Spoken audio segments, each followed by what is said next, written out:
eat it cold later. Where does that snap to? I don't want that to snap to. I want it to go exactly where I put it. Um. I'm not messing with your map. I don't know what you're talking about. Oh no, what are you doing now? Nothing. I'm going to zoom out. I gotta hold it. Alt. That's how it works. Lucasath, did you just put that? Did I? The continent's name has changed. Or the island. I was thinking of it as a continent, but it's a wee bit small to be a continent. It's very small. Depends on your map scale. Yeah, but like each square is like 8 hours of travel. So I feel I don't see any squares. Short. You know them. I can't count corners. Get over here. I've been doing nav and map projections and shit this week, so it's locked in your head. All right. Anyways, so Merky will get in whenever he gets in, and then he'll figure it out as we go on. But so last time on the Deicide War, you made your way down off the roof of the Briar Bay Keep. You had a good discussion with Sudden and Ezekiel of the Shining Legion. Zolmos had a bit of a chat with Bilius, who was very distrusting, but kind of eventually came around to a grudging respect for half you, but definitely keeping his eye on a couple of the other party members. As you were leaving, you could see the Marines from the fleet securing Briar Bay, putting out fires, helping to shore up some of the defenses, and just generally trying to make the town safe. Some of the fleet remained behind at Briar Bay, while the rest of it started shuttling soldiers and wounded folk back to the Banner Accord. Atticus stayed back with his father to help restore order and catch up on family matters as he was taken off into a corner for some deep and meaningful discussion. So you return sail back to the Banner Accord, but along the way you're assailed by a weird tentacled three-eyed monster, which proceeded to charm Vutha and turn his hungering gaze onto the rest of the party. Managed to do enough damage and scare off the beast while Vutha and Derek were trying to eat each other, and finally made it back to safety for a much-needed rest. The next morning you set off on a bit of a shopping spree to spend some of the small fortune that you had collected along the way. The party buying out pretty much all of the wandering traders' magical goods. Derek disappearing off to go visit the pet store, before coming back as the trader disappeared with a sneeze and puff of dust. Derek coming back in with a small dog that looks remarkably rat-like, and a two-headed lizard tucked under each of his arms. A two-headed wizard. No, lizard. It was definitely wizard. He definitely said wizard. He may be a true polymorphed wizard, but you don't know that yet. There's one way to find out. Excellent. Dispel magic. Chop one of its heads off. From there, you proceeded along your way to the armory to stock up on weapons and armor. I'll drag you over. See, right there, I can see the two-headed wizard. Oh no, what have you drawn? I drew it last time. Oh no, god damn it. So, just to keep things moving nice and quickly, did you guys come up with anything that you wanted to purchase? I think there was the healer's kit. Yep.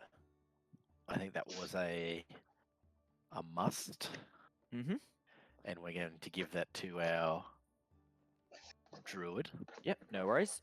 So that healer's kit can be used 10 times, and it will stabilize a person without having to make a medicine check. So if you want to mark off 5 gold, and Westy, you can add a healer's kit to your inventory, or I can do it for you if you're having any issues. Wait, sorry, someone's invaded my room. That's right, I'll drag the healer's kit. And I will take off. Okay. We'll take your gold. And how much was the gold? How much was it again, sorry? 5. 5 gold. Okay. Yeah, 5 gold pieces. And I'll add this in other resources. Healer's kit. Not kiss, kit. 10 uses. That's how it works, isn't it? Yeah, so yeah, you use it. It's essentially a series of like balms and bandages and tourniquets, so you can stabilize someone if they go down without risking failing a medicine check on them. Anything else? You can buy any. So currently you're in the armorers. You can see just a hulking, heavily muscled, almost black-skinned Earth Ganassi who's come out to greet you. But you can buy any sort of basic weapons and armor if you like. But you did hear from Leroy, the magical trader, that he had just sold a number of magical weapons to the blacksmith or the armor of the town. But yeah, any basic level weapons and armor that you would like, just let me know, and you can buy them for standard price essentially in here. Unless you want to try to persuade him down.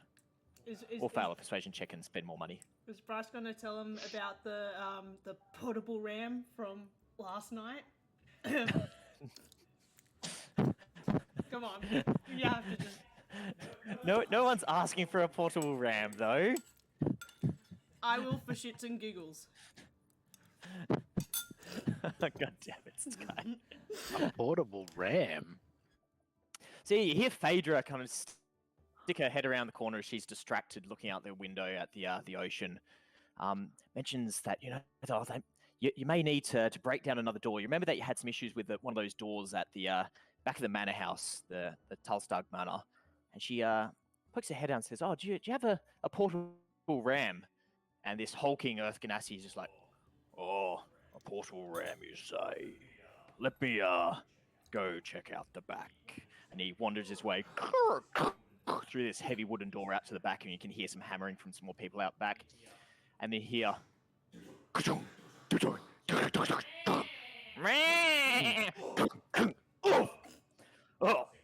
few more seconds of silence go by. Boom! The door gets kicked back open, and you see that hulking Ganassi struggling, dragging something. And you look over the counter, and you can see he's got his arm wrapped around the neck of this massive sheep with these like huge curled horns. As he's like dragging this large ram. He's like, "Oh, I don't know why you wanted it, but I've got this ram and it's somewhat portable, although it does argue back. But it's stubborn, but it's portable. I don't know. Do you want it or not?" Well, it's portable, and is Derek with us? We have a ram. His name is Derek. But it could be Derek's friend now, and it's handy. He doesn't have to transform.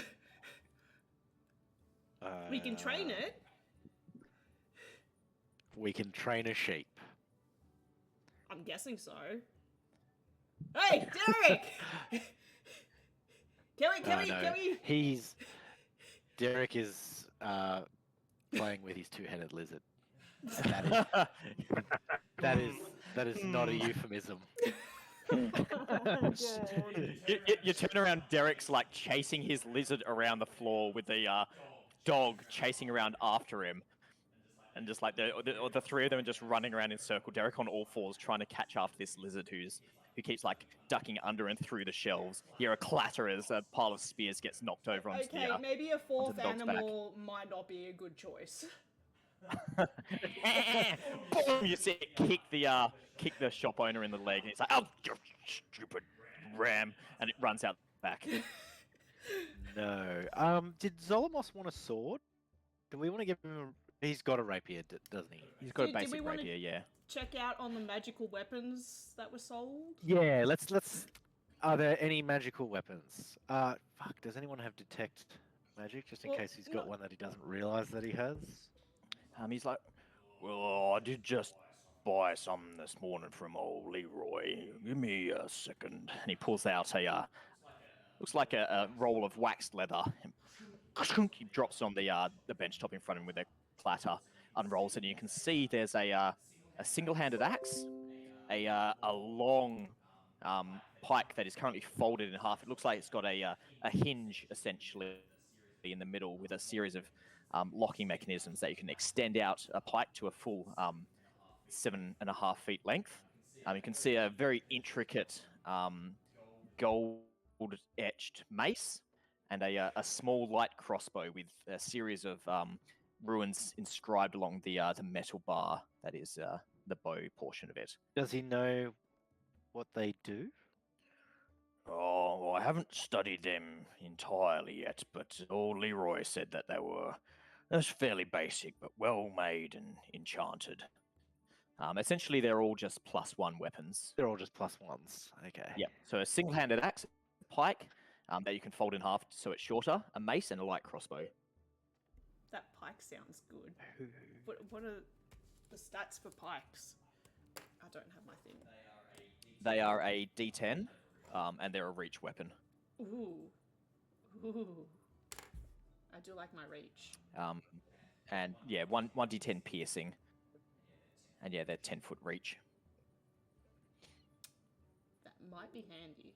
So it's a hand crossbow as well, right? It's just A light crossbow. Light crossbow. Yeah, so there are a light crossbows 1d8, 1d8 from memory. Where are we? Light crossbow, yeah, 1d8. Yeah, they're a +1. That could get me a little bit more damage. Really? Or my bow's 1d6. Do you have to reload a light crossbow? So yeah, it is loading, so you can only fire 1 shot per turn.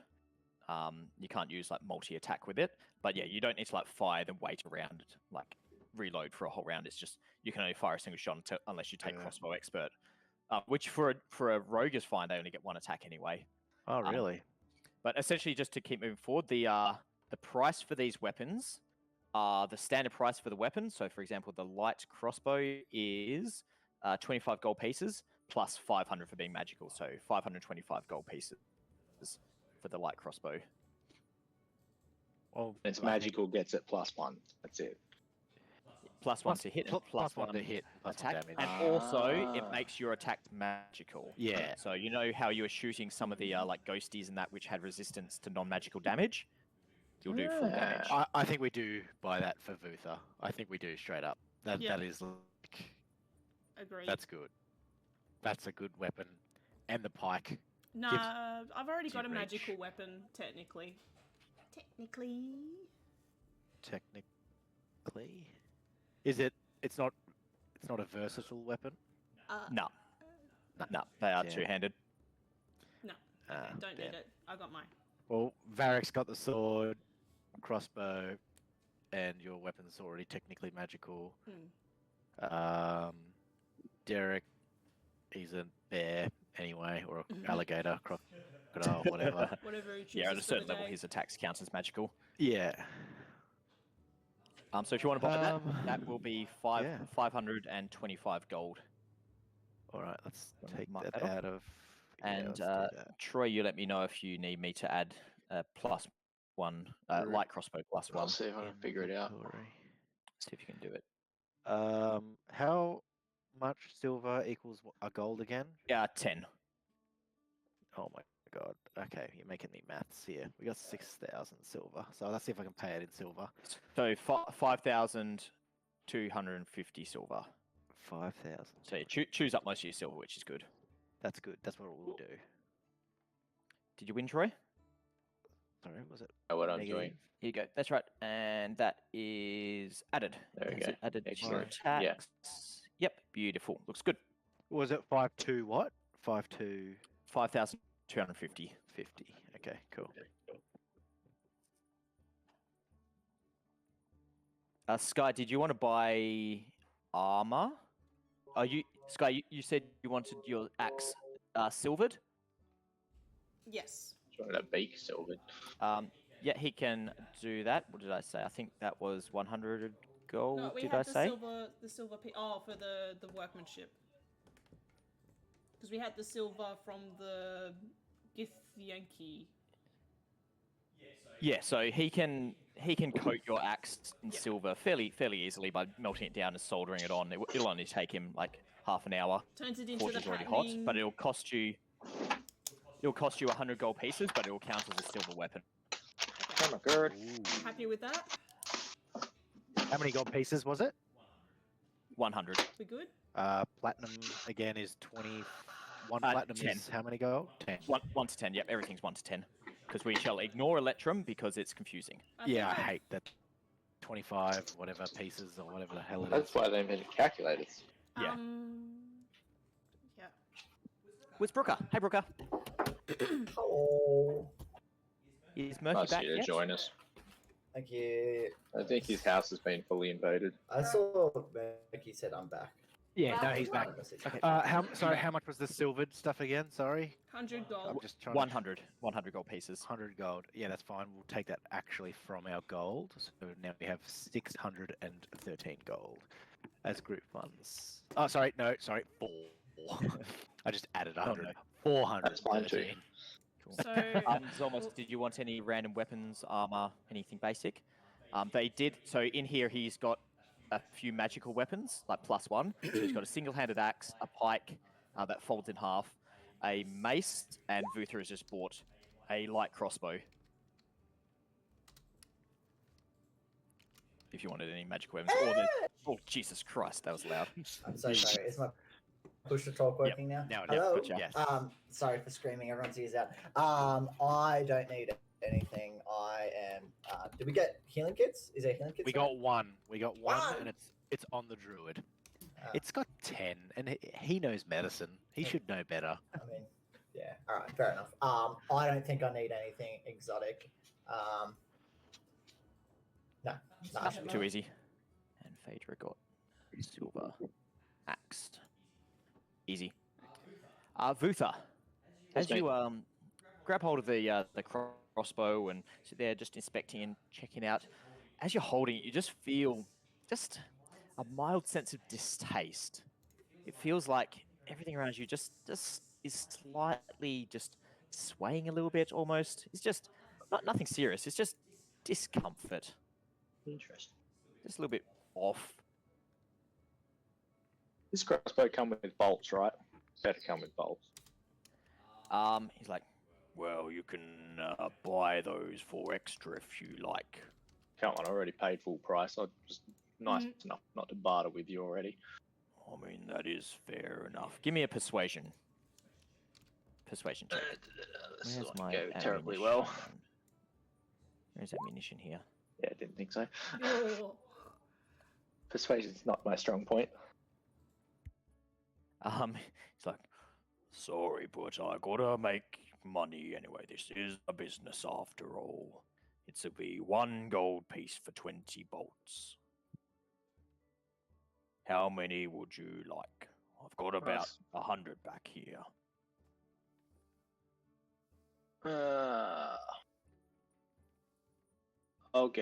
I'll just take this out of my own gold piece inventory. I'll get 40 bolts. Should be Easy, 2 so that'll gold be pieces. 2 right? gold pieces, please. Done. you Beautiful. cutie. It's now bolts. Any more for any more? Hi, Hey. Brooker's bub. Oh, hello. Hello, little Brooker. Hi. Honey Brooker. Mini Brooker. Sage. Hello, Sage. Hi. Any more for any more in the weapon shop? Nope, that'll do it. No, I think that's everything. There's Murky. Anyone eating dirty bird is a piece of shit, and I hate them. And I'm Whoa, jealous. whoa. Whoa. I'm jealous. Whoa. Murky, do we have you loud and clear? Radio check over. Yeah, no, he can hear us. He's on mute. He flipped us off. So I'd say Murky. Yeah. So have you had a chance to read what I sent you on the Facebooks? Yes. Beautiful. So you've just caught a relatively decent sized boat back. It's currently mid-morning as you're stepping off onto the wharf. So you can see as you start moving off, about a dozen or so Marines start filing off, working their way around you. Some breaking off towards the center of town where the taverns are. You can see a few others heading off to various houses and down side streets, probably looking to get a rest after a long night on the ocean and helping restore peace in Briar Bay. A few of them give you a respectful nod as they walk past. One briefly touches you on the shoulder and just says, have a good day, my lord. Gives you a nod and keeps walking off. As you look down into the center of town, you do see the familiar and slightly unusual silhouettes of your party heading out from the town square down one of the side streets. You want to jog in or wander in to catch up with them, or you can go somewhere else if you like. Yeah, I'll probably just walk at a faster pace to catch up with them. Yeah, no dramas. So you guys, as you finish your work in the store, buying a few bits and pieces and exchanging the sum of money, you turn around to start working your way out as Derek has finally caught his pet lizard, gets back onto his shoulder, and you turn to look out the door, and you hear this meow, meow, and there's this cute little black cat standing in the middle of the not this doorway, guy. looking up at you, Derek, with his big cat eyes just blinking. Meow, meow. Guys, I don't know about this cat, but it's definitely not a cat, and I'm really scared about it. Starts purring and starts working its Lick way it. around your ankles, Derek. I want to pat it. Sorry, where are we? Are we in the store? In the armorers, like sort in the of, blacksmith armorers. Throw it into the gesture to furnace. gesture to everyone to get out of the building? What are you planning? Meow. Yeah. I'll just gesture to everyone. What a cute That we little should just kitty. Can I have leave. He comes over to Calliope and just starts like Can I pouring out do- your breasts. Can I do an Arcana check on this cat? If the druid is scared of this cat, I want to Maybe do a he's just check on afraid of it. cats. This is definitely not a cat, boys. Yeah. See? I'd Cat say it's boy. more of a nature check. Nature? Oh god. Yeah, definitely more of a nature check than an arcana. Okay, let's do nature. I think I'm a plus. Oh, +4. Yeah, like we were talking about, it's intelligence based. I thought it was wisdom. You would You're think so.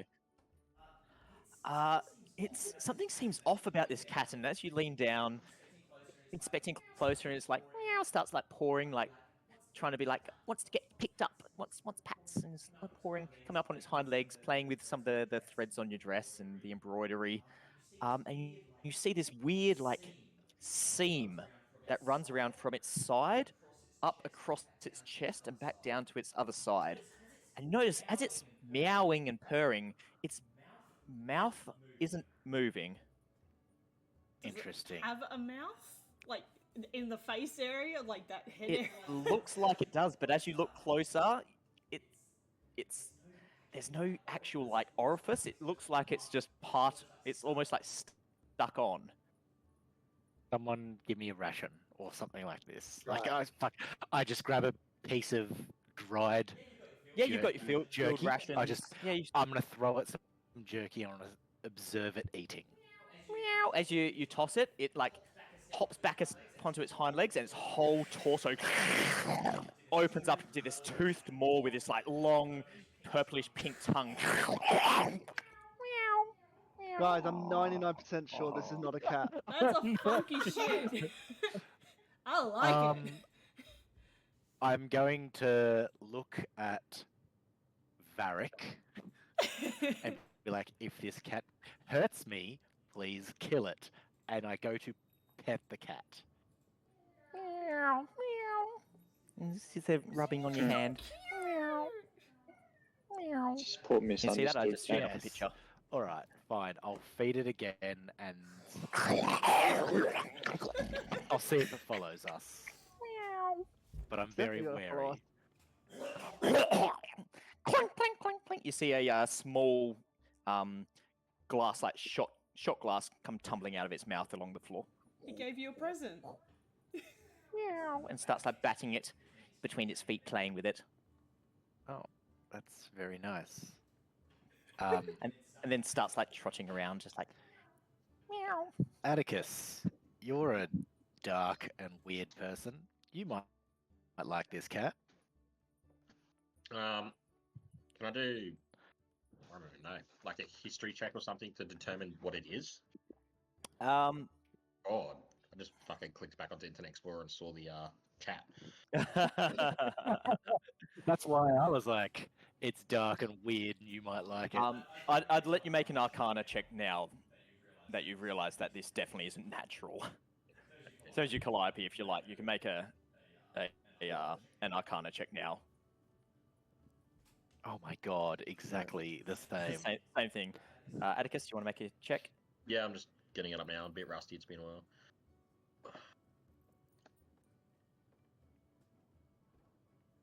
23 There we weeks. go. Calliope, you're like, you swear know. you've, maybe like you've heard of all sorts of weird aberrations. Not 100% sure what this thing is. It's definitely unnatural, but you're like, maybe it's some sort of demon, not a devil. And you're going through in your head trying to think through all your books and that. Atticus, you look at him and be like, yeah, you read and saw some pretty twisted books in the shadow plane. This is essentially a mimic that has been stuck into a cat form. Whoa. Okay, yeah. So But it seems very friendly and happy to follow you guys around. And it finishes playing with Calliope's dress and the thing, and walks back over and starts trying to like climb up Derek's pants or robes up onto his shoulder. It's like climbing up the fabric. Have I seen this trying to cat get yet, up or onto is its this shoulder. just all happening like in its own little corner?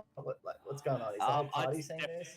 Definitely, the whole party is seeing this. Like, you all turned around as this, like, Derek is trying to tell everyone to like keep away from this cat, and you're just seeing this like gigantic toothy maw with his tongue Okay. like working its way out. Everyone is seeing this now. This cute Well, little cat climbing up Derek's shoulder as he's like staring in fear. I'll explain to the group what it is. While doing it, I'll put an arm out to the cat to see, the mimic, to see if it will jump across to me. Give me an animal handling check. Oh God, I have nothing. It's not an animal. But I believe. Oh. As you reach over to it, it's a and then like starts like rubbing itself up against Derek's. Oh, it loves. ear and You've got a pet mimic. You've got a pet mimic. That's so He's wild. also got a pet two-headed lizard and a pet dog. But let's be honest. Agree. A mimic is Yeah, definitely fuck. going to try and eat your other friends and your other pets. That's what Yeah, I'm concerned about. I wouldn't count on having that dog. I mean, dog anymore, right? It's a Yeah. dog, right? As long as you keep the cat well fed, you should have no problems with your other pets.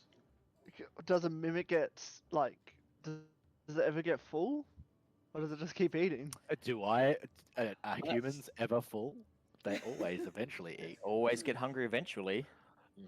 I can't really trust my dog Nui and my two-headed lizard. Atticus, I'd say with a 23 on your Arcana, you read bits and pieces about mimics. Some are very aggressive. Some you've heard, weird things with weird little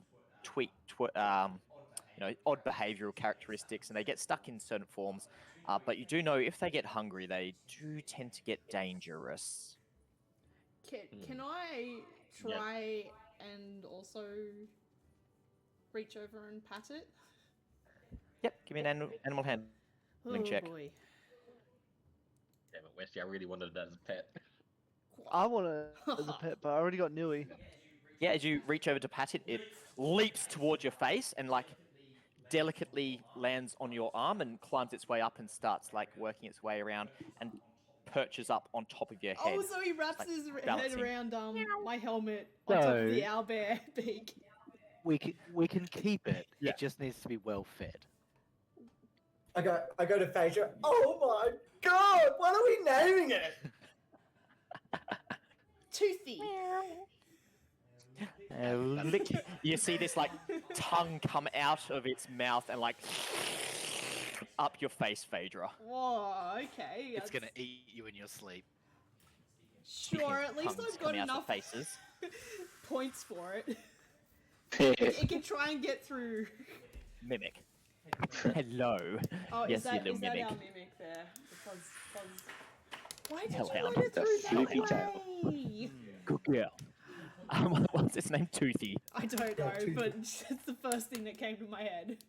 And that mimic's name is Poofy. Snoopy. Floofy with twigs in a tail. Oh, yeah. Well, and what time of day is it again at this stage?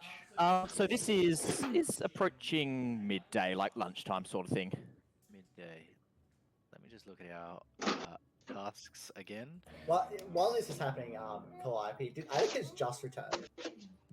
Yeah. So at this stage, Atticus walks in through the front door, seeing you guys Yeah, Oh, yeah, essentially, sorry. as he's walked in as you guys are like dealing with this cat. All right. I go and give Atticus a big grappling hug. Like, trying to dodge it. yeah, Atticus is still alive. I want to dodge that. All right, let's go. Opposed acrobatics checks. We're both shit at this, I think. Yep. Also, my character page is still loading. I apologize. So, My did everything's running slow. Skooma Joe, we've been paid for the furs, right? Yes. No, he was working his way down to Unreal Waters to sell the furs. Okay. Oh, I'm not shit at acrobatics. Fuck you. Normal roll. Go. Oh! Zolmos just leaps. Atticus like tries to spin and dodge to the side, which works out even worse because Atticus he like is hugging you now from behind with his like arm wrapped around like pressed into your neck with his head like over your shoulder. A little kiss on the back of the I'm neck. like, He's Atticus! excited. And it's like this to my daughter right now. I'm like, Atticus, it's so good to see you. Big hug. Like that, exactly on my daughter. Thanks, demo. So military. Reply to Zolmos saying, and Zolmos, it's something to see you. Okay, always great to see you, mate.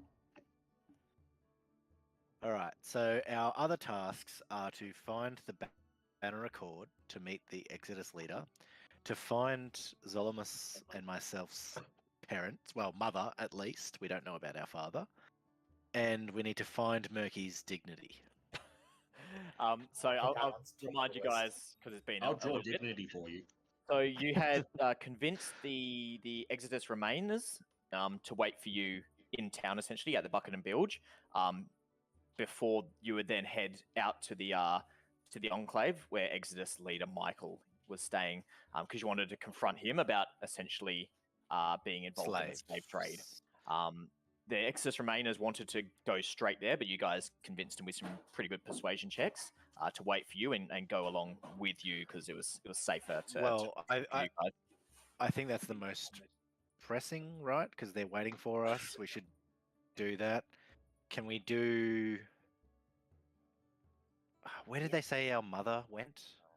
They West. said your mother went west. Yep, out towards Harlem's Drift or Elijah's Rest, out that direction, where a lot of the refugees were heading away from the heavier fighting. Well, I guess we just head to Exodus headquarters, and we just keep on asking. Otherwise, there's not much else here, is there? We can stay probably one more day and then leave in the morning when we're fresh. Yeah, so it's about it's around the lunchtime, and it's about a day and a half to get to the Exodus camp. You've seen it on the map. Oh, A day and a half. we can leave now. That's our half day, and then we can get there first thing. Well, in the afternoon. Is everyone happy to leave now? We also restocked on rations and weird food. Yeah, I'd say you guys have stuff. enough money that you can restock on rations easily enough. You can each carry kind of 10 rations fairly simply. You can mark off 10 gold if you want for rations. Rations enough for everybody for the entire party for 10 days. Does 2 weeks. Vutha have any tasks that he needs to complete? Looking at him, saying, Vutha, do you need to do anything, or are you just happy to kill and eat I and follow am us? feeling a little bit hungry. Oh, As I'm standing there, still like hugging Atticus. He just turns over and goes, "I see a good meal." The hug is just ongoingly more and more awkward. At least for Atticus, if not for Zolmos. And Vharik, yourself, you just want to kill the slave trade. I'd like to get revenge on the bloke that slave traded me. Yeah. All right. Okay. Well, I think we're doing that because I am almost certain that Atticus also hates the slave trade.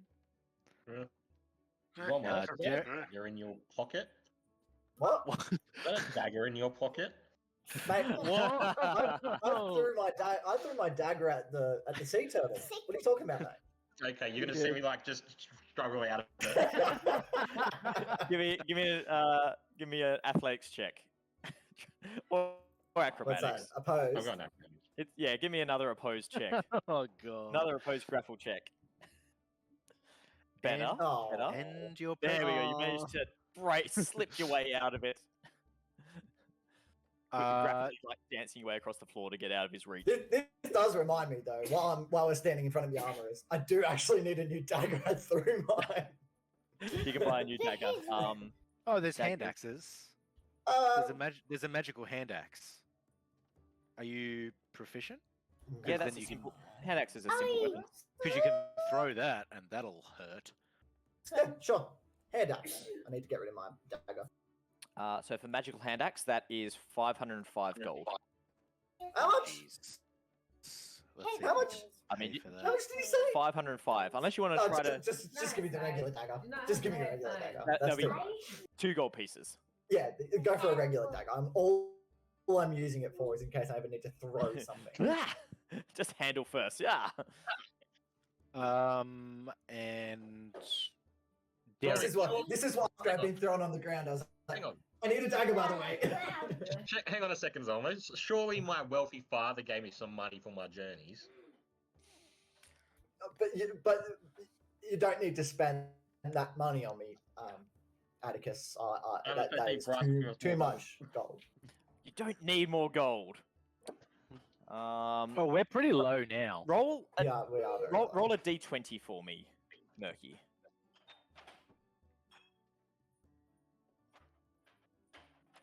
Okay, noted.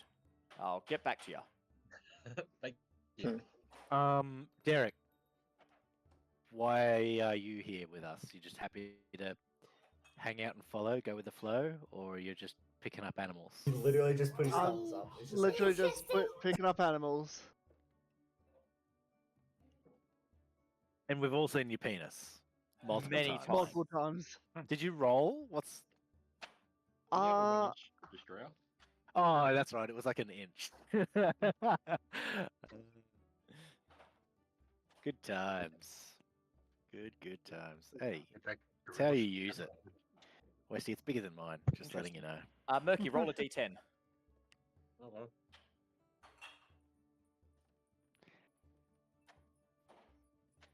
5. He didn't give you any gold, noting, because he wants you to make your own way through life. But That's why you probably got taken. Braywood Steen. That's fucking Jewish. He gave you a potion. Oh. He gave you a potion of resistance, specifically to necrotic damage. So Ooh. for 1 hour, after drinking this potion, you have resistance to all necrotic damage. I thought he was going to give you a ring of 3 wishes, but Definitely not. That's what I Almost heard. as good. That's Yeah. right. The family's related, not fucking the rulers of the world. Jesus Christ. I will say, do you remember as a child, your keep was pristine, loaded up with, the silverware, the gold, dining, the grand banquets you had, the tapestries on the walls. You were loaded. But as you're walking around through your manor house, patching it up, putting out some fires, moving down to local town, it's not how you remember it. It looks much more dilapidated, much more worn down. A lot of the walls where you remember these beautiful, intricate tapestries are now just bare stone. You can see some of the fireplaces, which used to just day and night be, crackling away with warm fires against the chill sea breeze. Looks like they haven't been lit for quite a long time. Looks like since the war is over and you've been away for a prolonged amount of time, you're not quite as prosperous as your family used to be. Looks like your dad had a bit of a hard time after you disappeared as a child. Yeah, man. Also, you have enough money. But also, yes, you're definitely not as rich as you once used to be. How much gold do we have left, Calliope? $1 bajillion. You still got a lot of that platinum and stuff as well. Calliope? Sorry, say again. How much money do we have left? Zolmos We have, real quick, Group inventory. We have 150 platinum, so that's probably where most of our money is, because you times that by 10, it's 1,500 gold. We have 413 gold pieces just laying around. 750 silver, that's what paid for. We had 6,000, but that's what paid for the crossbow. And we have 800 copper. So you guys can do whatever the hell you want with copper pieces. Just throw that around and basically feed that to the chickens, because, yeah. I fly. I go, oh really? And I just grab a random handful and just like meow. It gets eaten out of the air as you like toss this like handful of like 10 copper pieces in the air, and this cat just like as it's flying through the air, its mouth opens and just engulfs itself and marks down 10 copper pieces. 10 copper. All right. 700. We now have 790. Just standing there with like my hand in the air, like I forgot we have that thing now. What's that, Sky? Just copper pieces? Yeah, just 10 copper pieces. Oh yeah, it'll be fine. Yeah, copper. We can. I literally. Yeah, whatever. Copper is. Yeah. Our tipping money. Tipping. We just shake the cat upside my down. personal Isn't that how gold it in works? the No last rejection. session. So if you guys are happy, feel free. Like, if you remember something that you wanted to have bought, just so we can keep moving, we can always like flash back if you realize you want to buy something, just so we can keep moving. So everyone, like everyone agrees. We start walking to where did we say the Enclave, the Exodus camp. I keep on going to say Cerberus Assembly, but that's. I can drag you across and show you where it was, because it's been pointed to you. So right now you are in the Banner Accord, and the Exodus Enclave is just down here. So it's about a day and a half march. All right, let's. So you make good time. You can probably make it to pretty much the turn off of the Aasimar track by nightfall. Yeah, let's do that. Let's go. Easy. So as you leave the store and start packing your things, stepping out the front of the store, you do look across to the other side of the street, and you can see that same Earth Genasi, Geode, the sword just kind of propped up. He's currently leaning on out the front of a fairly dilapidated house, just chatting with a elderly halfling woman, and you see him just make eye contact with you all as you start working your way out the front of the store, and then he goes back to talking with the halfling woman. But you can tell he's definitely keeping his eyes on you still. Is this as we're leaving the town? Sorry, my bad. As you are walking out the front of the armory, Okay. but as you start moving your way back towards the inn to pick up the Exodus members, you turn back and look behind you, and you can see he's trailing you about maybe 100 meters or so behind you, just meandering along, just keeping you in sight. Are we going back to the first tavern or the second tavern? They were staying at the Bucket and Bilge, so not the place that you stayed up last night. Oh, okay. So it's the first tavern that you guys went to. Okay. So yeah, they're all staying back there. Where's my people? There they are. These are all my peeps. I'll just drag the Where's my party? There you go. Yeah, so they're all staying back at this joint here. But yeah, you essentially can swing by, collect them all, and keep wandering out of town unless you guys had any last requests for anything you want to do in town. The tavern does seem a lot more empty, though, this time of morning or midday. Zolmos wants to go back and see the water Gensi just before we leave. Yeah, no dramas. We can do that. Grab these guys. Hey, lads, we're going to the Banner Accord, and then I want to go see Mrs. Water Gensi. Easy. They follow you along behind. So you remember her name was Wave, I think it was, and you walk into the tavern, and she's currently sweeping up just with a simple straw broom, sweeping the floors. You'll come in, and she looks up, and she's actually been like sweeping all the dust underneath one of the rugs, and you can see that slight mist of sheen of water down her face, and looks like she's just gotten out of the ocean or a shower with that wet hair. But yeah, she looks up. Oh, hello again. Hey, Good morning. Wave, was it? Yes, Wave. Wave, we're heading over to the Banner Accord. Is there any shortcuts that will cut our trip down? Or... You're in the Banner Accord right now. Where are you heading? To the Exodus Michael's place. What's it called again? Sorry. Yeah, the Enclave. Heading to the Enclave, and we're just wondering if there's any shortcuts to make our trip even quicker. Oh, you're not thinking about joining Exodus, are you? No. I've heard strange things about them. No, absolutely not. In fact, we're going to go confront their leader. And mind you, I'm trying to make this just a conversation just between us, so nobody else hears. Yeah, easy enough. Oh, okay. No, I mean I haven't been there myself, but I've talked to people who have travelled along that road.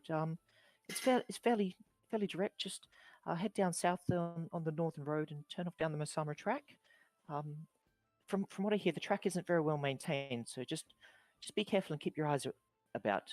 It might be a little bit dangerous down that way, but it should be fairly direct. It's not too far to travel. Maybe a day and a half. Okay. Maybe a day if you had horses. Oh, awesome. Is there any horses that we could potentially use, or is that a rarity around here? Not since I was a child. There used to be some stables on the outskirts of town, but no, there's not really many around. There might be some out at the Deicides, but I don't know. I haven't been outside the walls for a while. That's fine. Thank you very much, Wave. Thank you for everything that you've done for us. Hopefully, we'll see you again. She's like, thank you. Yeah, you keep yourself safe, okay? It'll be good to see you all again soon. You too, Wave. And then I grab out my lute and just play like a little jaunty tune on the way out and like give her a thumbs up. Give me a performance check. Oh, of course. Yeah. Sorry.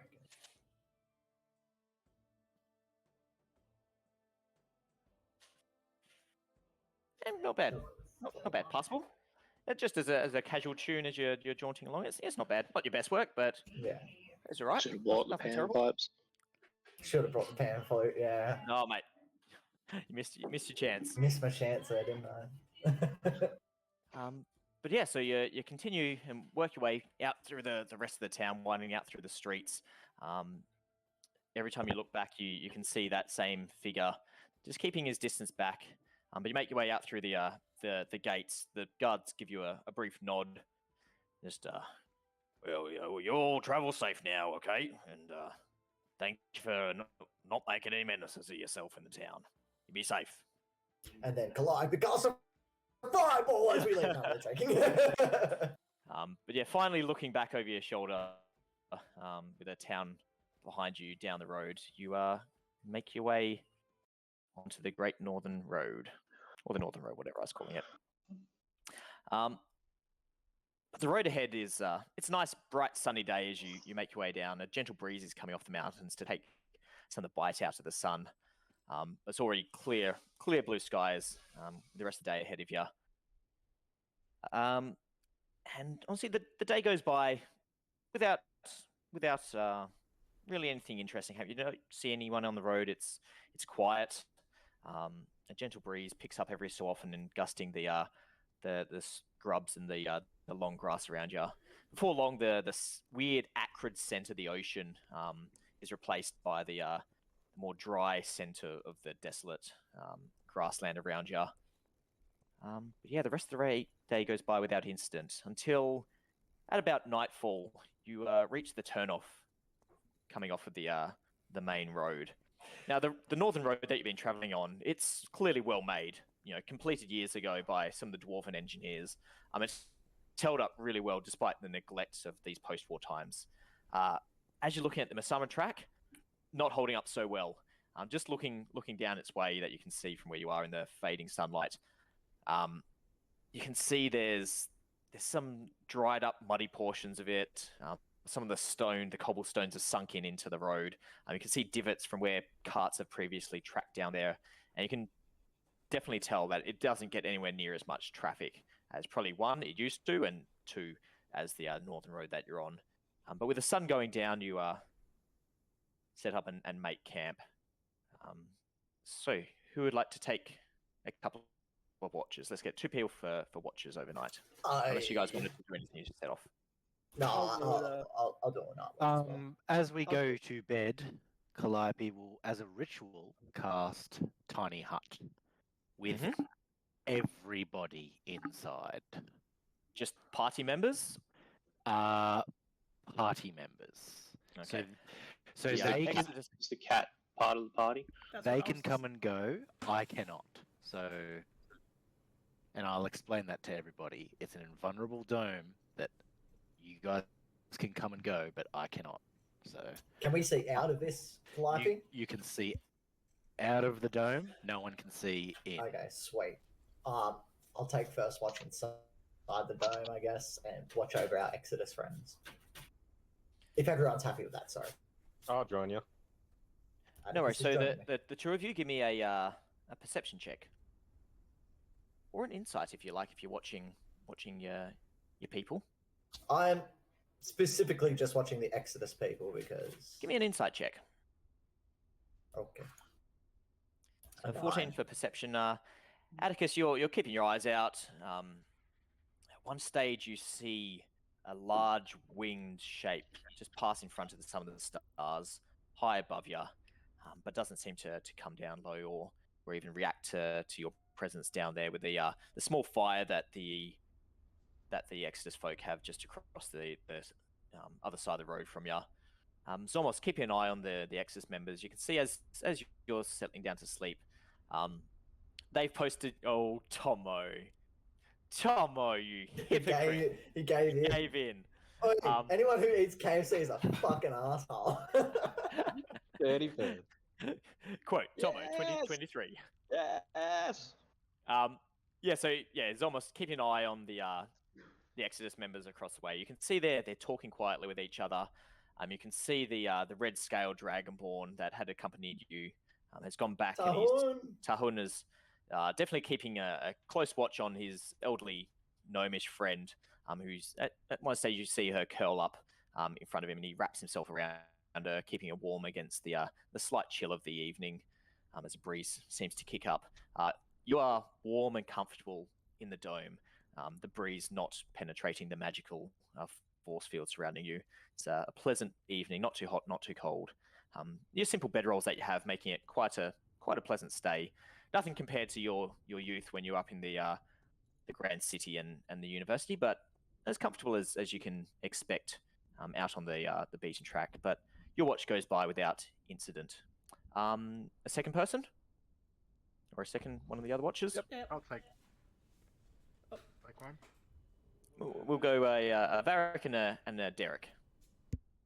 So give us a perception, unless you're wanting to do anything in particular as the night goes by. No.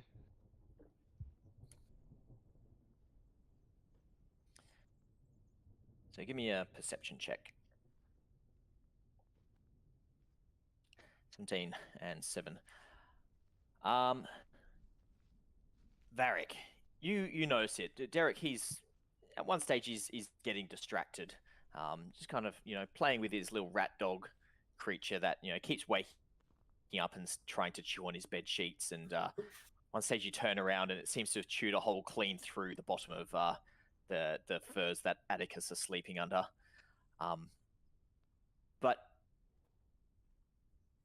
you also hear this strange crunching sound. And a skittering sound.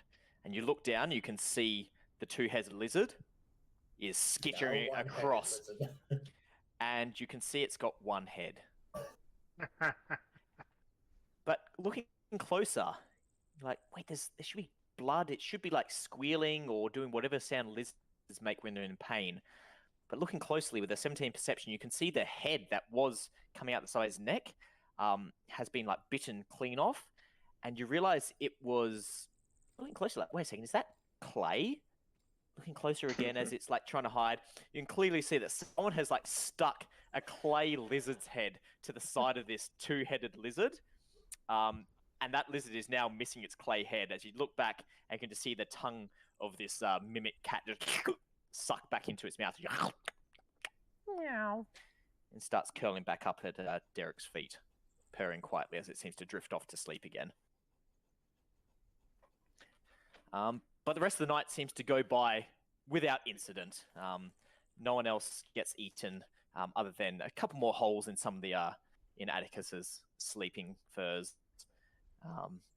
But the sun starts to come up, and the sky once again starts to turn blue as everyone comes back awake without incident. So you can.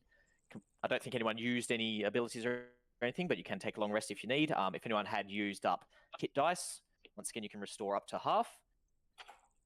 But the rest of the day ahead of you lays ahead of you. As the 8 hours of rest wears out, you see the dome start to just break down into a fine purplish dust as it fades away and runs out. Calliope stands up and giving herself, the morning routine of brushing her hair as the spell fades out. The Exodus remainers pack up their camp and extinguish their fire. But the new morning brings hot sunshine. Even this early in the morning, you can feel that this is going to be a bit of a scorcher. The long grasses and scrubs and occasional little scrubby trees don't so much as twitch in any sort of hint of a breeze. But you finish packing your camp and head off down the Masumra track towards the Exodus Enclave. I'll just move you down there. The day goes by without incident. Once again, it's quiet again. Who's leading the charge? Who's out front? I'll take front. All right, give me a perception or survival check.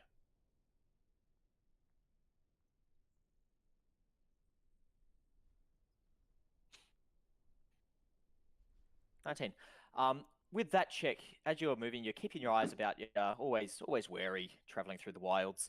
You can't help but notice the track doesn't get used very much, so it's very apparent that it has been used more recently by a decent sized force of horses. Lucas's With a Grand 19 Army. perception check, not Lucas's Grand Army, you can see somewhere between 5 to 15 horses. It's hard to tell.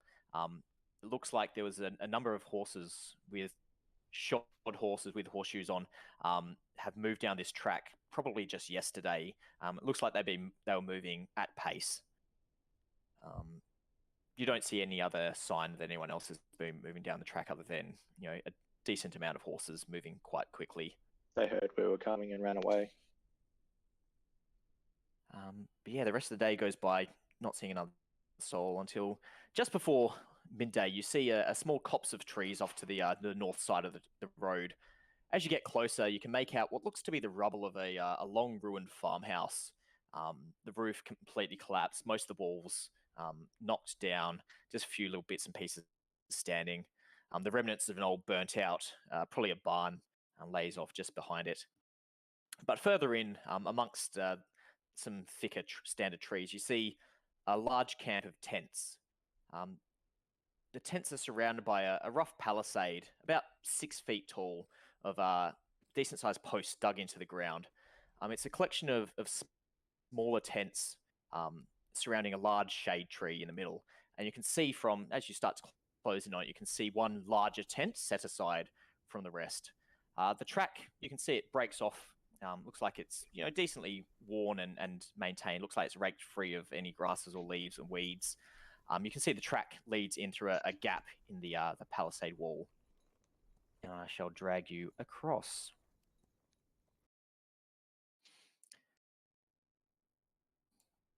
Let me just drag in your characters. Fireball. Fireball. They're all Roll clustered pretty initiative. close. Calliope, That's a lot of damage. Derek, Phaedra, Vutha, and Zolmos. Got there's so many of you. Yeah. Is that everybody? Everyone can see? Jesus Christ, what have we walked in on? So as you move up closer, you can see there's one of these robed and hooded figures. And yes, noted, a lot of them look like Brand and Mara. It's cool, they're all clones. Don't mind that. Oh, the twins. No, So it's Marco Polo that made me laugh. God damn it. Who put that there already? Sons of bitches. As you make your way up to the small opening in the palisade fence, and you can see a human lady, getting on in her years, leaning just against the post with a quarterstaff, and seeing you all coming in, looks over and sees the rest of the Exodus members, and she kind of brightens up a bit and looks up and is like, "Oh, Mara, you've brought more recruits, have you?" And Mara looks up and whispers something to her, and she's like, "Oh, okay, yes, come on in. Michael is just addressing everyone. You made it back just in time. Please, everyone, come in." And she waves for all of you to enter. Insight check. Roll it. This dude's name was Michael this whole time. Oh Yeah, man, I'm a what plus did I say? 0. Yeah, Michael. What did I say? Did I say something about Michael? No, it's always been Michael. Yeah, it's always been Why'd Michael. you say Marco on his name then? There's No, no. Michael at the There's top, Michael man. at the Let's top. just He's another- Marco. Let's go after your look. Oh, I didn't see that guy. Okay. Yeah, Michael Bublé. Michael Bublé. Michael. God damn it. God damn it. God damn it. Rocks fall, everyone dies. Yeah, you don't pick up anything from her. She looks damn it. she looks pleased to see some returning faces. But yeah, you don't pick up anything out of the ordinary. As you do you all move in? What did she whisper? Do you want to ask? Yeah, you want to it's ask called- Mara? No, It's well, yeah, called you know a what? You can ask. You can say that to Mara if you like. Yeah, I'll just say, what did you whisper?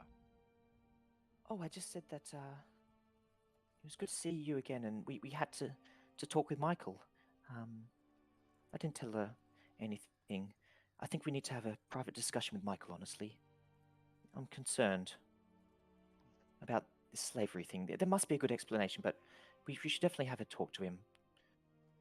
Come on, follow me. I'll make introductions when he's finished speaking. Come, follow. And she, like, motions you in. Calliope's gonna tell Vutha. It's just subtly explore and stay hidden. Right. Oh, that was crap roll. Crappy check. How did you have that on lock? He's quick tabbed it. Let's be honest. Yeah. I mean, he No, sneaks enough, yeah. He just pushes like S and it's Yeah. stealth roll. Honestly, No, I was planning on sneaking off anyway, so I had it up. I was just waiting for people to start talking so I could say what I was doing. But So you can create macros that like give you buttons up the top. So like Grant in our previous game using Roll20, he had all of his like basic things like his two-handed axe attack, his Oh, bonus that's sick. I action wish I knew attack. that. He had like 7 or 8 buttons Oh, up that's top what where the you can just quick macro roll. button is, right? Yeah. that Yeah, makes you can sense. do some actually really interesting, useful macros. That's But yeah, fine. as you make your way into camp, Vutha lurking off, it's a little bit harder to sneak through here, but you managed to duck in behind some of the cut down stumps and the tents and that. But gathered inside of the palisade, you can see in front of the large tent, gathered in a group, about 20 humanoids of all shapes and sizes.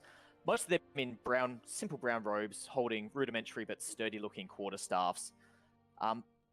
But you can see some of the figures standing at the front. They're wearing stained white robes, definitely standing out from the rest. There's about 7 or 8 of them that you can see in these white robes. stained what But colour? addressing them is blood colour? another robed figure with a brown fur cloak hanging from his shoulders. But he definitely draws more attention than the rest of the crowd. One, he's just got this aura of authority and leadership. The second factor is he's floating about 6 feet off the ground, looking down upon his congregation. As you start to approach, you can hear him talking. He goes, "A joyous day." He seems to be continuing a longer sermon that you've walked in on. He continues, "Tonight we celebrate, for tomorrow these remains will begin their journey to the gates of Utopia. The path is dangerous, but you have proven yourself strong of will. Your illusory bodies will suffer, but through the suffering your true minds shall ascend. You shall no longer wander, lost through this purgatory. Bid farewell now to this fake world and your fellow remains.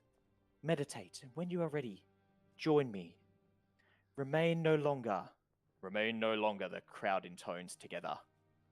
And the figure... I delayedly go, remain no longer. some of the figures turn and like, oh, welcome, brother. And you see the figure, he turns his back in the midair and sinks back down to the ground, and walks into, who's putting the Star of David on a tent?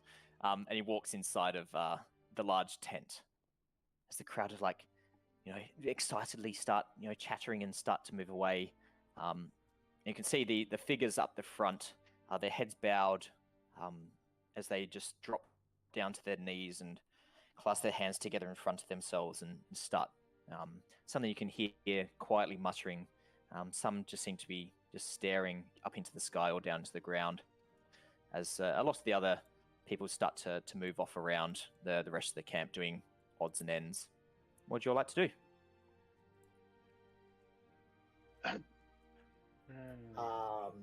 Let's.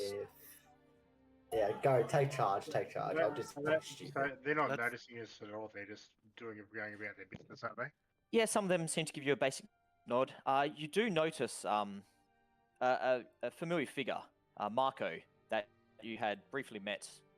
Vutha, you had definitely met him, although he hasn't seen you yet. As you'd seen him move out of the town after getting the acidic ocean water thrown on his pulverized back from the lashings. Marco. Yeah. And you see him kind of looking around, seeming to be a little bit lost before he starts wandering off up to the edge of the encampment. You smell some food cooking from somewhere. But yeah, most of the people seem to start just filtering away, going about bits and pieces. Some moving into these tents, others moving around. A couple of them come up and start trying to talk to Tahun. Damn it! I wanted to talk to Tahun. Do it. I think because Calliope was going to do the same. Yeah, and they briefly say hello and move off, continue into their tents, but kind of give him a quick, oh, hey. But you see him, like, Tahun's got that look on his face that's like, fuck off, don't talk to me, I've got shit to do. And they seem to pick up on it and move away. I sort of look at Calliope and gesture.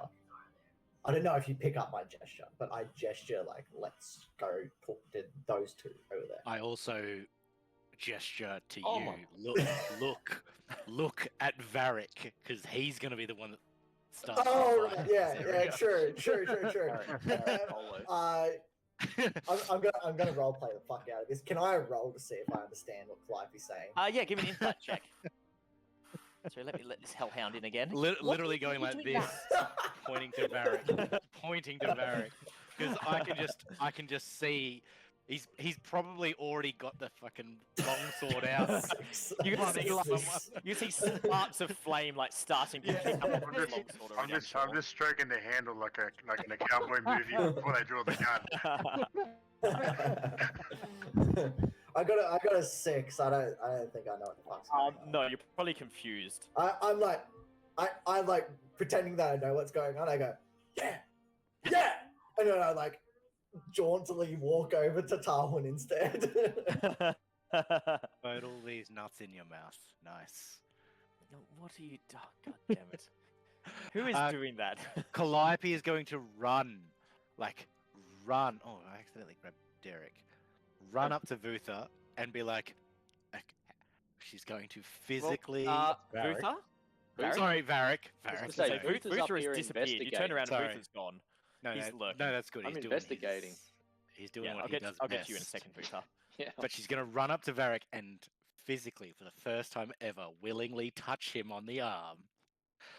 I thought you were going to say something else then. No, and say, please, not yet. And then, like, insight check. push his hand off the sword.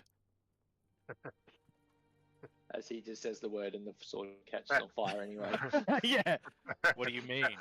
As she goes to touch Varrik's hand, he's just going to take his hand, wipe his hand, and just start holding it. Oh.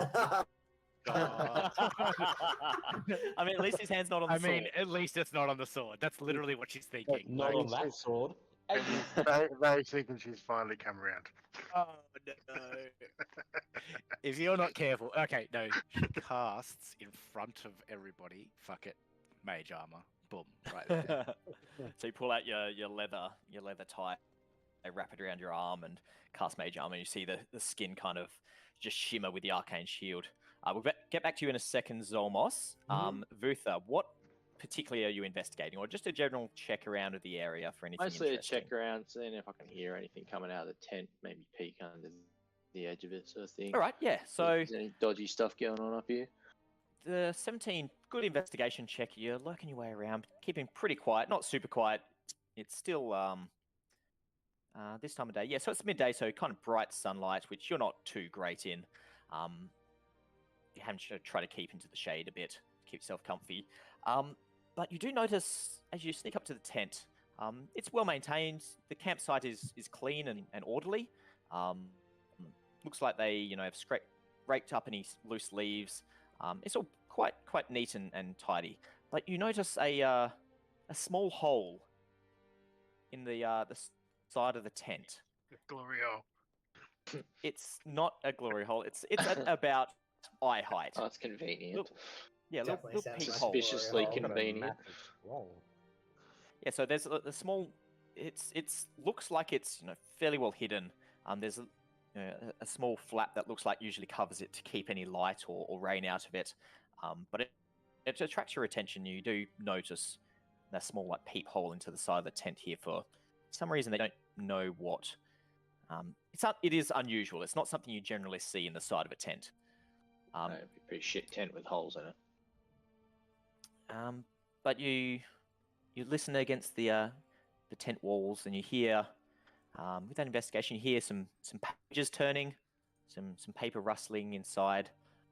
You hear a couple of feet, a couple of pairs of feet at least, shuffle a little bit, and you hear a creak as maybe someone sits in a chair or something by the sound of it. But no talking. See, pretty boring. I'm intensely looking at every single person in the crowd to see if I recognize anybody from They all look the same. prior travels. Give me a perception check.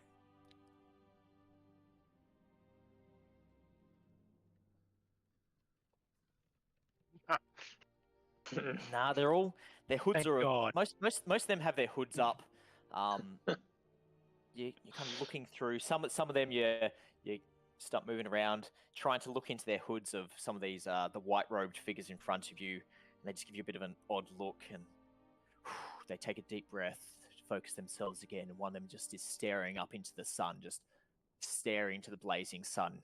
You can see his eyes are watering as tears start running down his face. He's just glaring into the burning brightness of the sun, not looking away. Another one, you look over and you can see their nails are just digging into the flesh of their forearms. Little pinpricks of blood starting to well up from underneath them. Just not saying a word, not moving, seemingly getting deeper and deeper into meditation. I'm gonna walk But up yeah, to don't one. recognize anyone. I'm gonna walk to the one staring at the sun and just be like, slap him on the back and be like, "Didn't your mother ever tell you you shouldn't stare at the sun?" They don't seem to react. Like they knock forward a little bit and regather their balance and look back up into the sun again, like widening their eyes even further, seemingly trying to get back into whatever meditative trance or state that they were in, doing their best to ignore the obnoxious figure behind them.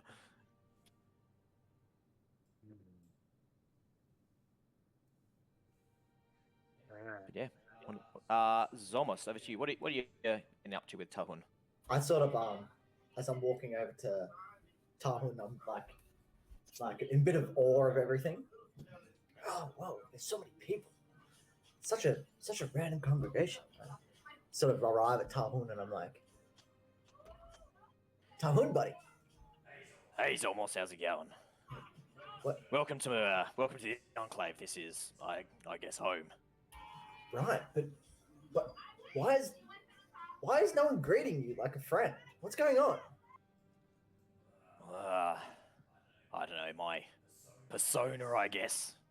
I don't know. I just want to go settle these things and have a little chat, and you see him crack his knuckles. I get that, but aren't these meant I to be dunno. your family and friends? They're all illusions in the end. None of us really matter. So, we try not to get too attached to anyone here, honestly. Noting that people will be leaving, drifting out. People drift in, people go on their journey and disappear again. It's best not to get too attached to them. Right. If you make friends, they just disappear and they're going to go into Utopia after all. Getting out of this shithole of a place. Sort of still looking around and everything. And then, like, as he says that, I snap my attention back to it. But you and Oda are great friends. Are you not? We are, but we go back a long time. We were friends before we came to this place. We came here together, so we have a bit of history. You know, ideally, if we concentrate and work together and meditate, we might have the honor of bearing the white robes as well and going on our journey together. Is that right, Oda? She's like, oh yes, yeah. I don't know how I'd get around without Tahun to help me out and carry me. It would be a long journey, but with Michael and Tahun, I'm sure I could get there. It would be good to see the light again. I sort of crouch down to Oda and like hold my hand out to hold her hand. And like, I understand. But then I do an insight check on Tahun while I'm doing this to see what his intentions are. Go for it.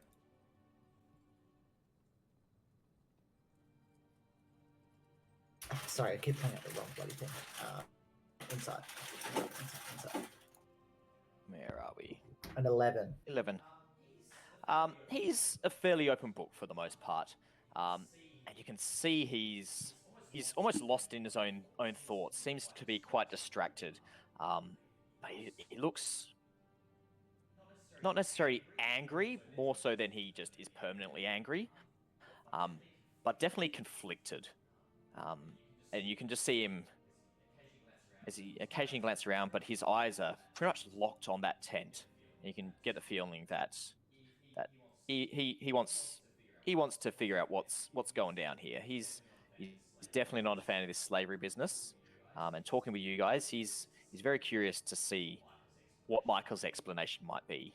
Yeah, he's just locked on that tent. While I'm holding like sort of consulting Oda, like, yeah, I understand. With my other hand, I tap a beat and give Tahun an unintentional, under the veil, bardic inspiration. Okay. So No it's worries. one of my bardic inspirations Is there gone and one save for him. Are there any signs of any sort of slavery around the camp, like people chained up or any chains or anything like that? Give me a perception or investigation.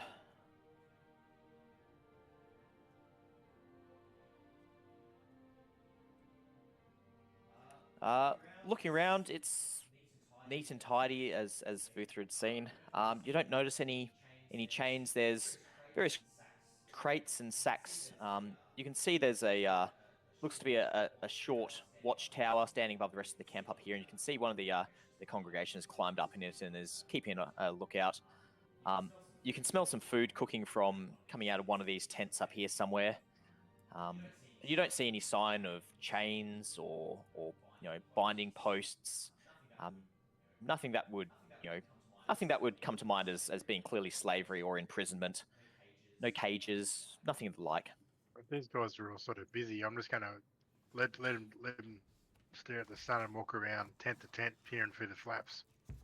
Yeah, so sticking your head into each one of the tents, you can see some tents have people just laying down, seeming to have a midday relax. A couple of people there seem to be deeper in meditation, down on their knees, staring at their open hands, seeming to just stare blankly. All the beds in there are basic, essentially. You can see there's packs of leaves and straw in some of them for basic bedding. Some of them have a little bit more comfortable but still rudimentary bedrolls. Very, very little in the way of belongings. A couple of them have small, just basic canvas sacks, which you kind of just tuck your hand into it. And it just looks like it's a spare change of robes. One of them seems to have a pile of firewood stacked up out of the weather.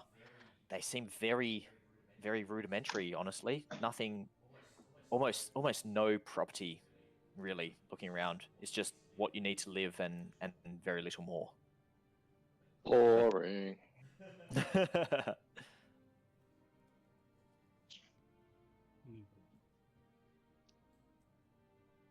Not really.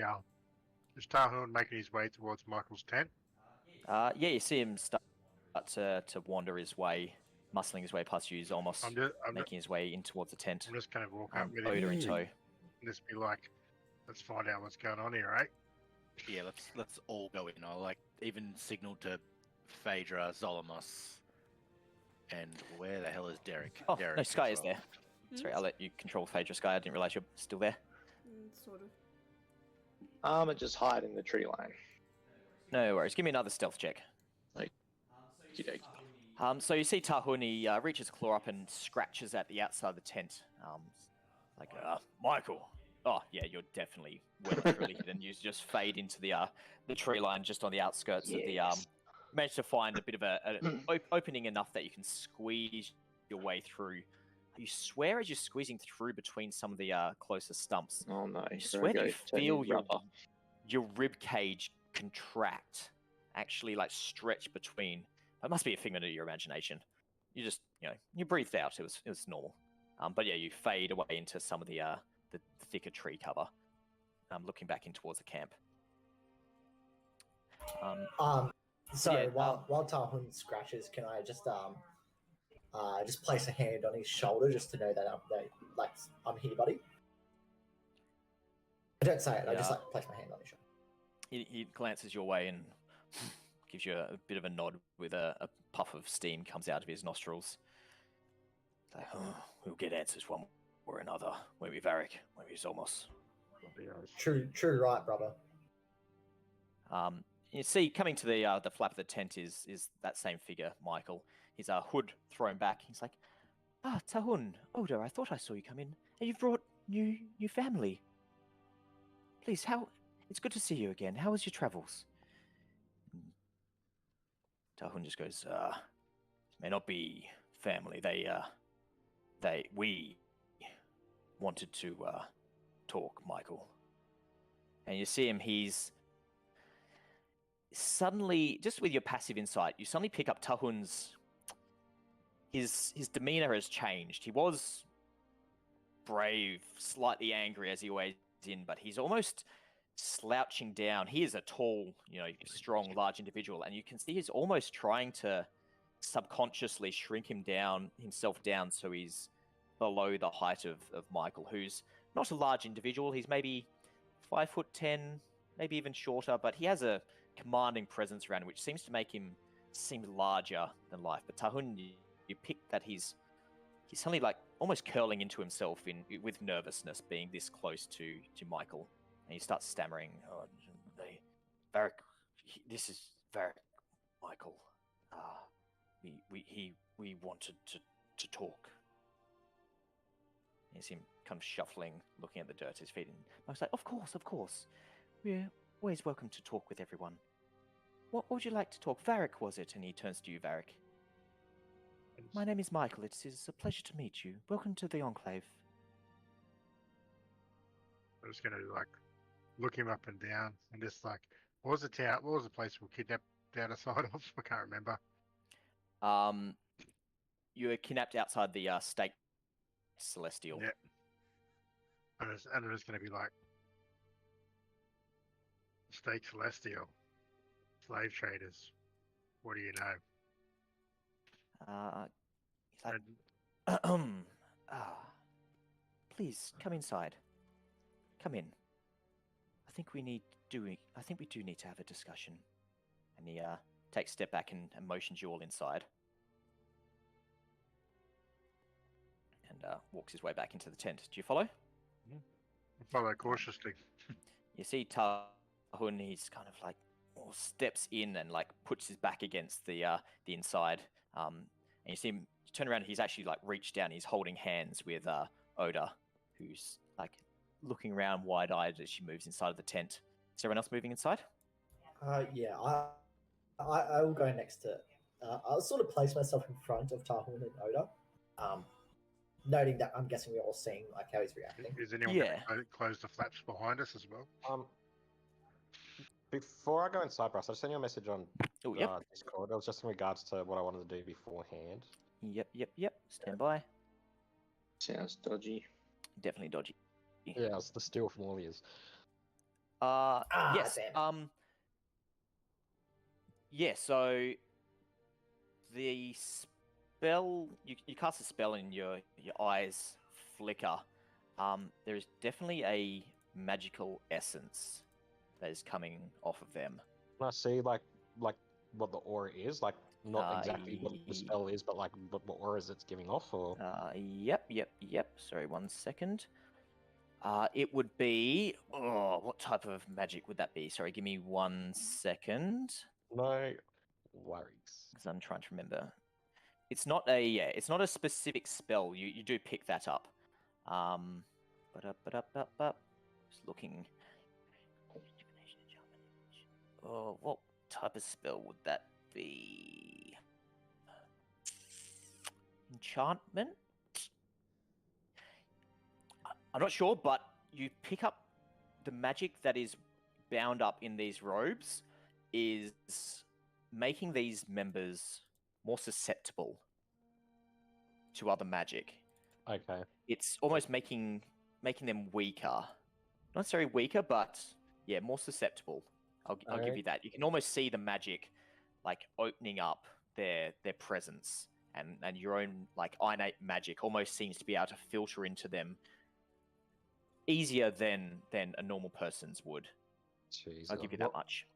I'll whisper that to I'll pull Calliope before we go inside and be like, tell her that just as a heads up. Basically, I'm gonna tell her I think they're charmed, and they're not here within their own will, and then I'll head into the rest. Well, that's Calliope's jam, so she's all about that. Interesting. But yeah, as you move in, is everyone moving in the tent? You can see this tent is. Sorry, yes, go Sky. I was just going to say I'll stay outside the door, watching. Yeah, out, cool. but We need at listening least one in. or two out there. Yep. No drama. So you're there close enough probably that you can hear inside. Yeah. You can keep an eye out outside. Yeah. Yep. Beautiful. Just pretty much standing guard. Yeah. Beautiful. I like the psycho out the front. I don't want to be the one that is the aggressor, but as Calliope walks in, she's gonna cast suggestion straight away on him. She wants to see if he's a caster. He was floating when we came in, remember? Yeah, but I want to see if he's Proficient. very proficient. So she's I not going to on even hide it. Dex, She's just going to walk in there and just cast suggestion on him straight away. Because if he this is just a test. If he's got counter spell, for example, I'll be like, interesting. See, as you start casting the spell, you pull out your focus, and instantly his eyes kind of shoot to you, and you see his one hand duck up and like start holding onto his chest. His other hand, you see a hand gesture seem to appear as you make eye contact with him, and then you look to the side, and you can see lurking in the shadows 2 large muscular individuals. As Great they reveal. Calliope's just- as you start casting, but they don't seem to charge forward. What are you suggesting? Tell the What are you truth. saying? Tell the truth. So it's a wisdom save. Yep, wisdom save. Oh, he needs to make 15.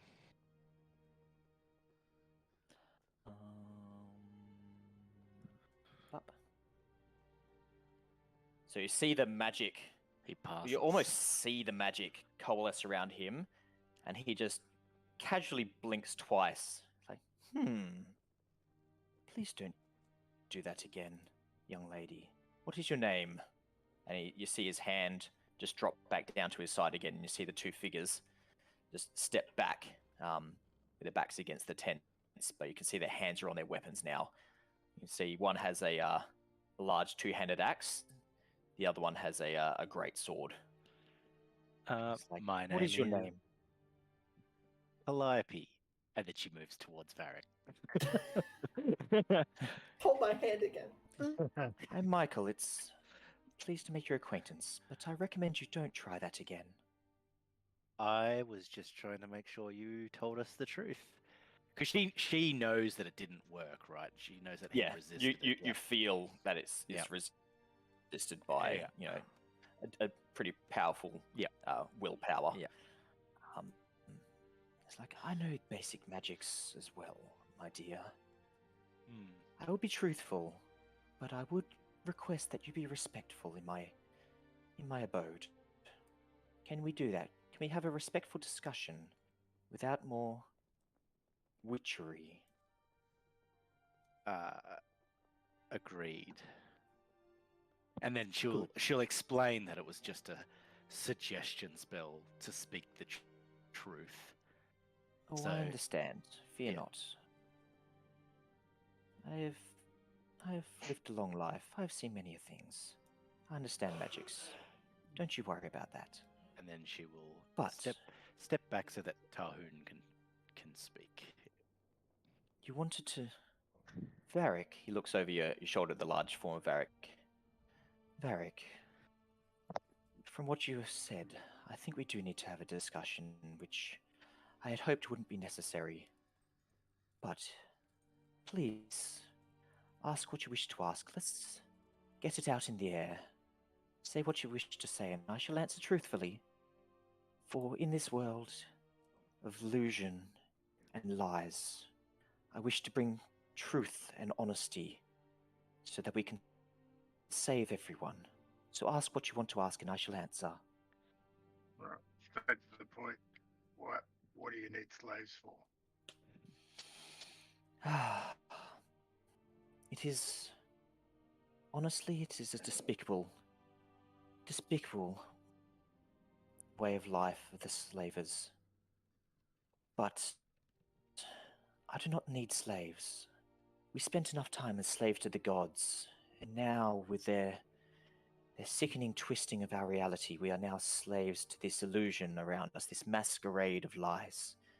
I don't wish anyone to be slaves anymore, which is why I infiltrated the slave trade in the east of the continent, so I could stop them from being taken, so I could bring them here to save them instead, to show them the truth of this world and show them the light.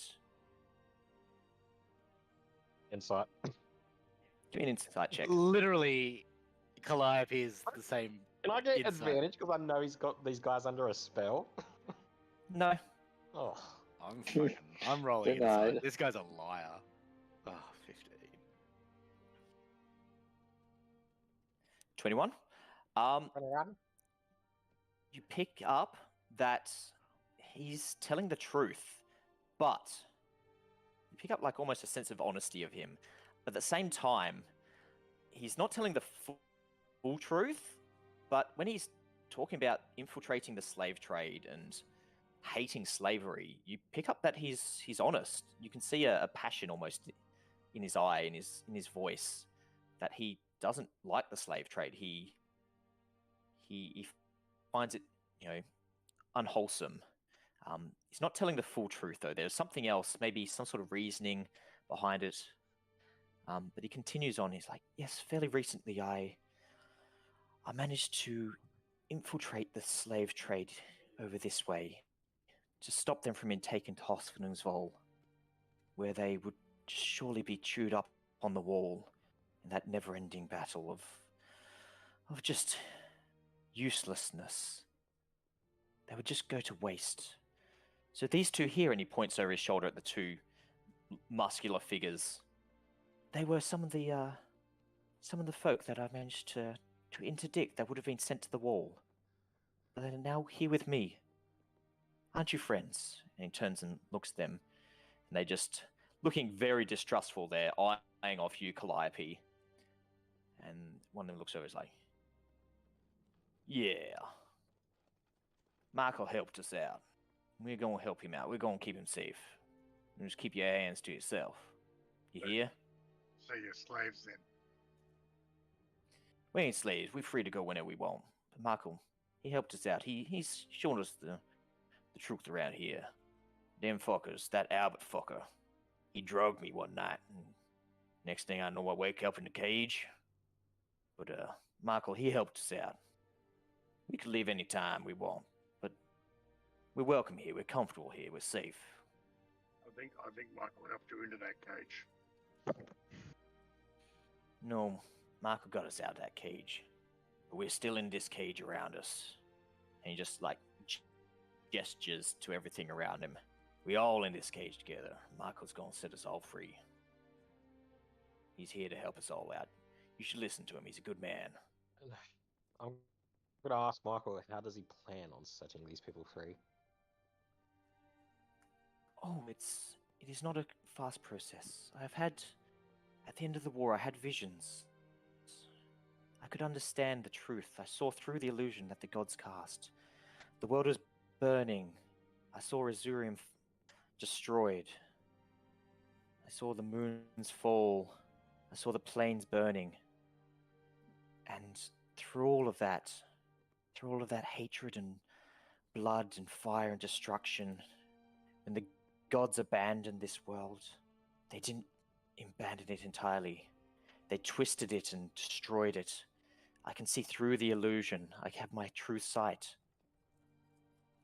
And I must guide people through the gate, out of this illusion, out of this masquerade, into Utopia, where they can escape this purgatory. It's a hard journey, but if you're willing to work and listen, you can join us. You can join Exodus. Those members out there, the journeymen, they will be traveling with me tomorrow. We shall travel to the gate, and I shall set them free. Are they going on their own accord? Of course, everyone here is free to come and go as they please. What gate? Isn't that right, Tahun? Oda, you're free. You can come, you can go. I hold no one here.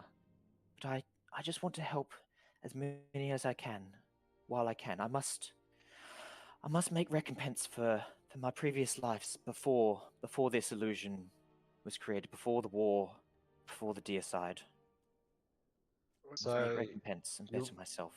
You wouldn't mind explaining to me what enchantment spell they have upon them then? It is upon their robes that they bear, their journeyman's robes. It helps me guide them in their way, guide them in their meditation. It opens their mind to me so that I can more easily let them see the truth. Manipulate them. Has Tahun got robes on? These robes? No. So he's just got standard sort of plain brown robes. And I'd say, Atticus, with the spell still active, you can see, I'd say on Michael, you can see he's wearing a ring which has a similar enchantment to those robes. It seems that, just with that detect magic, you can see that those things are linked. So that ring is linked to those robes. On his hip, he's got a small pouch. You can also see there is some magic source in there, which is that would be evocation on his hip.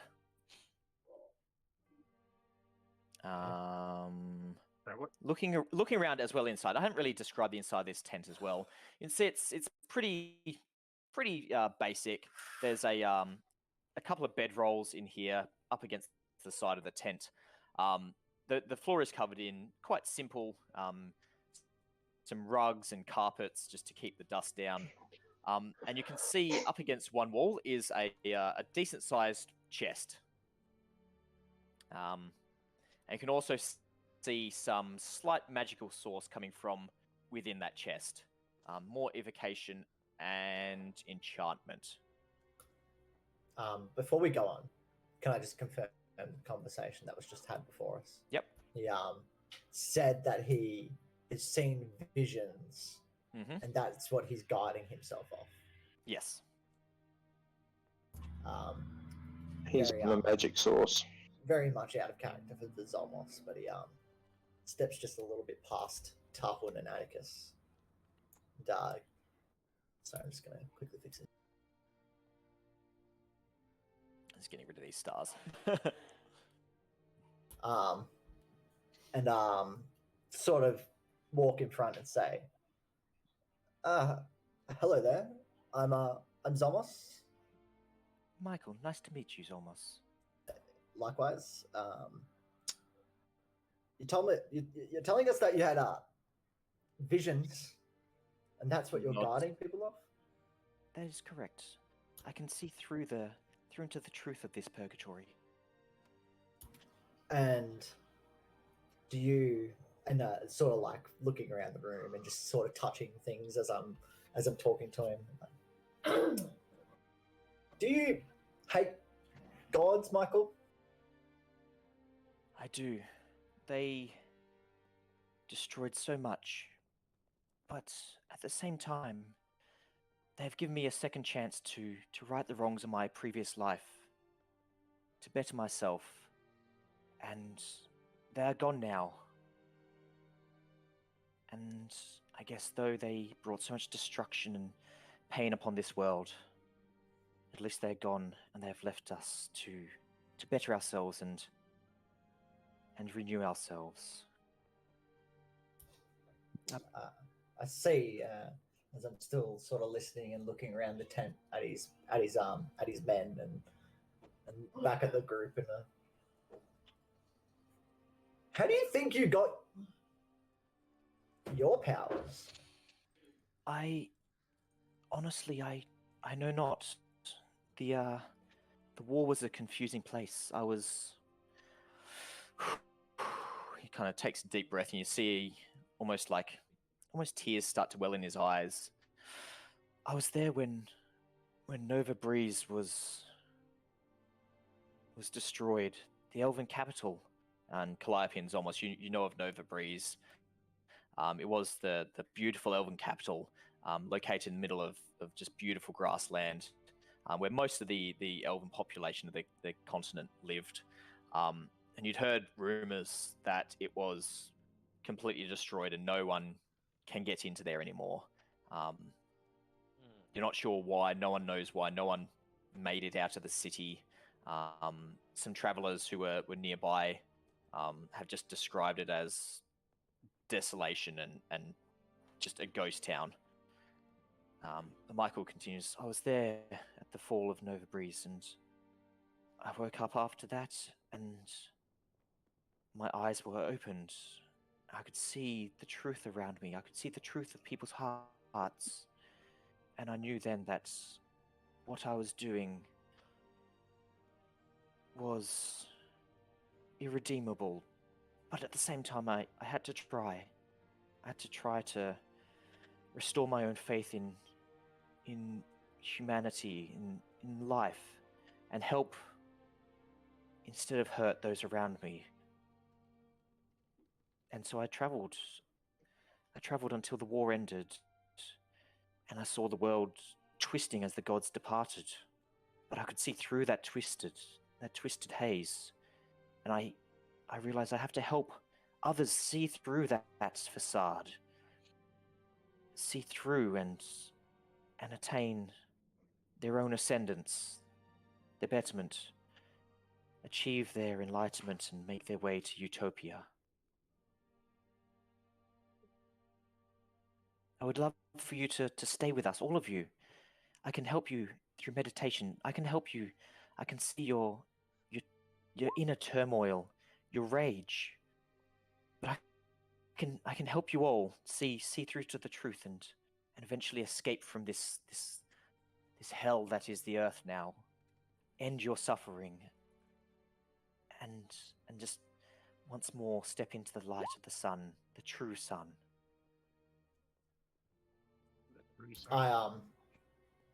I look back at the group, sort of with that look of like, there's holes that I can't fill in my brain with the way he's talking.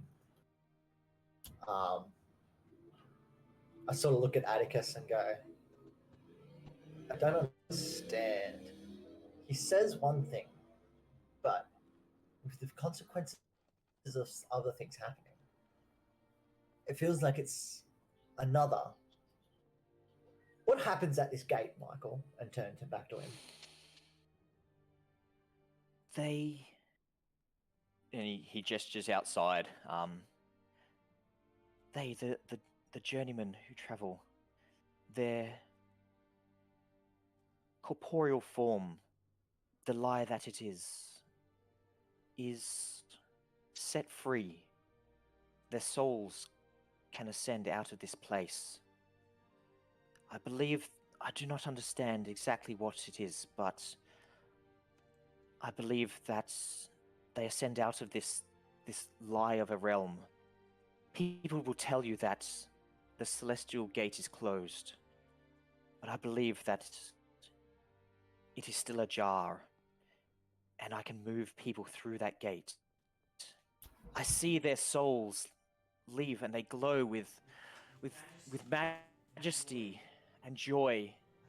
I don't know exactly what happens on the other side, but I can just feel their pureness, their goodness, their happiness of leaving this suffering behind. So from the And tent, one day I will follow them.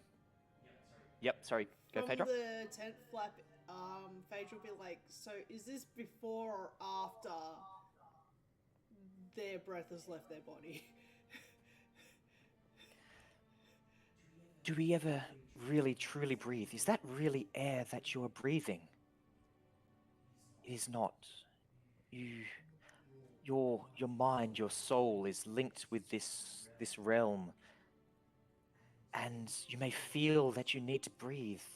You feel that your heart needs to beat, but it is just dust to the wind in the end. And when we make it to the gate, and through the power of their will that they have harnessed, through meditation, and through thought and training and guidance, And death. their death is but a continuation. I believe that we never truly die, but we are already dead. We are just dreaming that we are still alive. Their bodies turn to dust and dissolve into the nothingness. I can see the truth. That's everything that we see around us, and he traces his fingers along the threads of the tent. None of it is real, and none of it is matters. If you come with me, eventually, you will see this as well. I can guide you through this meditation, through your dreams. I can help you see the truth. Are you the only one that can see this? No, the journeymen out there, you may talk to them when they finish their meditation. Please, I welcome open and frank discussion. They will tell you what they have seen through their journey of their visions. They have seen through to the truth, which is why those 8, they're ready to begin the journey, the final journey to Utopia and the gates tomorrow. But please, you're welcome to talk to them. I'd like to cut Michael off at the end of his sentence, saying, Michael, we've faced enemies along the way here. Some who believe in gods, some who hate gods. You know what's interesting, Michael? We went to a house, and there was a man who tried to do something very similar to what you're doing right now. He's trying to drag me to a different plane, but I resisted. And even after he died, he continued to drag and try and drag me there. He was undead, by the way. What makes you so different to him? The difference between myself and this man you speak of is I will not force, I will not drag, I will lead. One day I too will step through the gates. Once I have saved as many as I can in this world, I too will ascend. But I will lead Fuck them. me. Insight check this motherfucker. Is he still telling all the truth? Roll it. And then, let's see it. By the way, you play a fantastic zealot. A 9. He seems pretty sincere. He's passionate about what he's saying. You can see why he seems to have this following. He's so sincere about everything he says. Seems to have a genuine concern about everyone around him. And yeah, just you can feel his passion, almost like a physical force of will. And it'd be like, if it's their own free choice, what do you need the magic for? To help.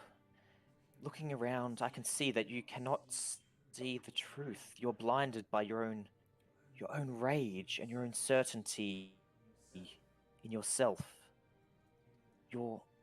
I feel that your life has been centered around the rage and the search for more meaning, more power, more strength. But the magic that I have been bestowed from whatever place that I have picked it up from, it helps them to see through to the truth. If you like, I can, and he reaches his hand out towards you. I can help you see as well if you open your mind. I will not force it on you, but if you like, I can help you see through to the truth. Sometimes it does hurt. This is where Calliope will pipe up and be like, well, let me cast a spell on you first, and then you can cast a spell on me. I just want to know if you're telling the truth. Milady, My magic. You have already tried to cast a spell. I ask you, please do not try to cast again. Is his hand still reached out? Yep. I fucking take it. I'm gonna. Oh no. I grab his hand. I go, show me the ropes then, and then I grab his hand like I would Tarhun's. Do you resist? As you feel this shock of energy shoot up through your arm, into your eyes and your head kicks back as the back of your neck muscles just flex and tense, and your eyes shoot wide. Do you resist? My sister's here. She's going to cover me, so I don't resist. All right. So instantly, Well, you're so dumb. mind is just racked with pain for a second. You take 7 points of psychic damage, and your eyes shoot open, and suddenly the tent that was there seems to be just ripped away, and today was still. Like, there's no wind out there today, but suddenly there's a roiling wind. You can see streamers of the tent still around you, but ripping away in this gusting wind. Looking up towards the sky, you can see shattered chunks of the moon in this blackened sky, moving, twisting, and grinding against each other. You hear screams, and you look to the side, and you can see a horse rearing up, a ghostly apparition jamming a spear into its chest and twisting as this horse screams out. Looking around you, you can see the forms of your party still standing around you, standing still and just looking at you with concern. And you can see Calliope's eyes well up with concern, looking towards you. Phaedra's peeked her head But in. as well as the figures of your party members and Michael and the other two men in the tent with you, you can see, especially clustered around Vharik, various other humanoid forms, all with just looks of pain, suffering, bearing wounds. A lot of them burnt. Their hair is still aflame as they're clasping. They're some rolling around on the ground trying to put out flames that you can't see. And then your eyes snap back, and you can see, as you shake your head, you can just see Michael, a single tear rolling down the side of his head, and he takes his hand, shaking away from the side of your hand. I'm sorry, Zolmos. I'm sorry. That is the truth of the world. That is what I see every waking moment. Like, sucking back into reality.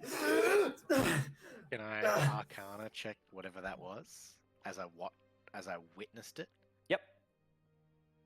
I just want to see if it's a spell. Mm-hmm. There you go. It is not a specific spell, but you do recognize traces of the magic, the colors, the patterns as they were twisting up Michael's arm and entering in, you'd see almost, the flickering shades of color and the reaction of Zolmos. It's linked to the spell True Seeing, which is quite a powerful spell, definitely beyond your level of comprehension. But at the same time, it isn't True Seeing, but it is linked towards it. True Seeing doesn't seem to cause suffering, but it does allow further sight. But the spell is also twisted with hints of... With that check, I would say... that's a pretty good roll. Possibly like necrotic energy as well, tied in with illusory magic, and focused around the core spell of True Seeing, I would say, is the best way to explain it. After witnessing that, I'll grab Atticus. So sort of like I've just witnessed that. I'll grab him walking outside and explain that. So It might detect magic still happening during this, or no? Well, I've seen. Yep. So you saw... What type of spell is that? So yeah, you saw a very powerful burst of combination divination and... Say that 10 times and fast. illusion. Divination. Combination, divination, combination, divination, combination, divination. Good. Yeah, so you saw a powerful burst of mostly divination magic. Did we combined see with the some source? illusion? Like, did it come from Looked like the it- ring, or is it No. coming from him? It looked like it came from him. You didn't see the ring flare up or anything. Interesting. I'd like to. Well, first of all, sorry, Atticus, for butting in. I was gonna make a joke. I was gonna be like, I'd like to solve the answer for 500, thanks. I like coming back into reality, I sort of fall down to my knees, in front of him, in like a almost a praying pose, and then can I do an insight check on what just happened to me? Yep. So like a self-insight? Or a combination yourself and Michael? Yeah, like sort of like trying to like put together in my head, am I seeing something that's supernatural, or was I just fucked with, essentially? Go for it. Yeah, give me an insight check. A 20, very that's solid. an 18. Natural 18 for a 20. Dirty 20. It seemed very real, but you also picked up that it was Sorry, this is what I would say is and what Zolmos worsened. is thinking. Sorry, say that again. You pick up that large sections of it were real. You did see large sections of the whatever you saw were really there. You felt that whatever was happening was truth, but at the same time you feel that it was enhanced, perhaps made more terrifying, more intense. Right. Okay. What Zolmos was thinking as Zolmos' character is Michael cursed, is what he's thinking now. Is he got some sort of curse on him, is as he's seen that image and he's dropped to his knees and he's sort of looking up at him and raising up slowly.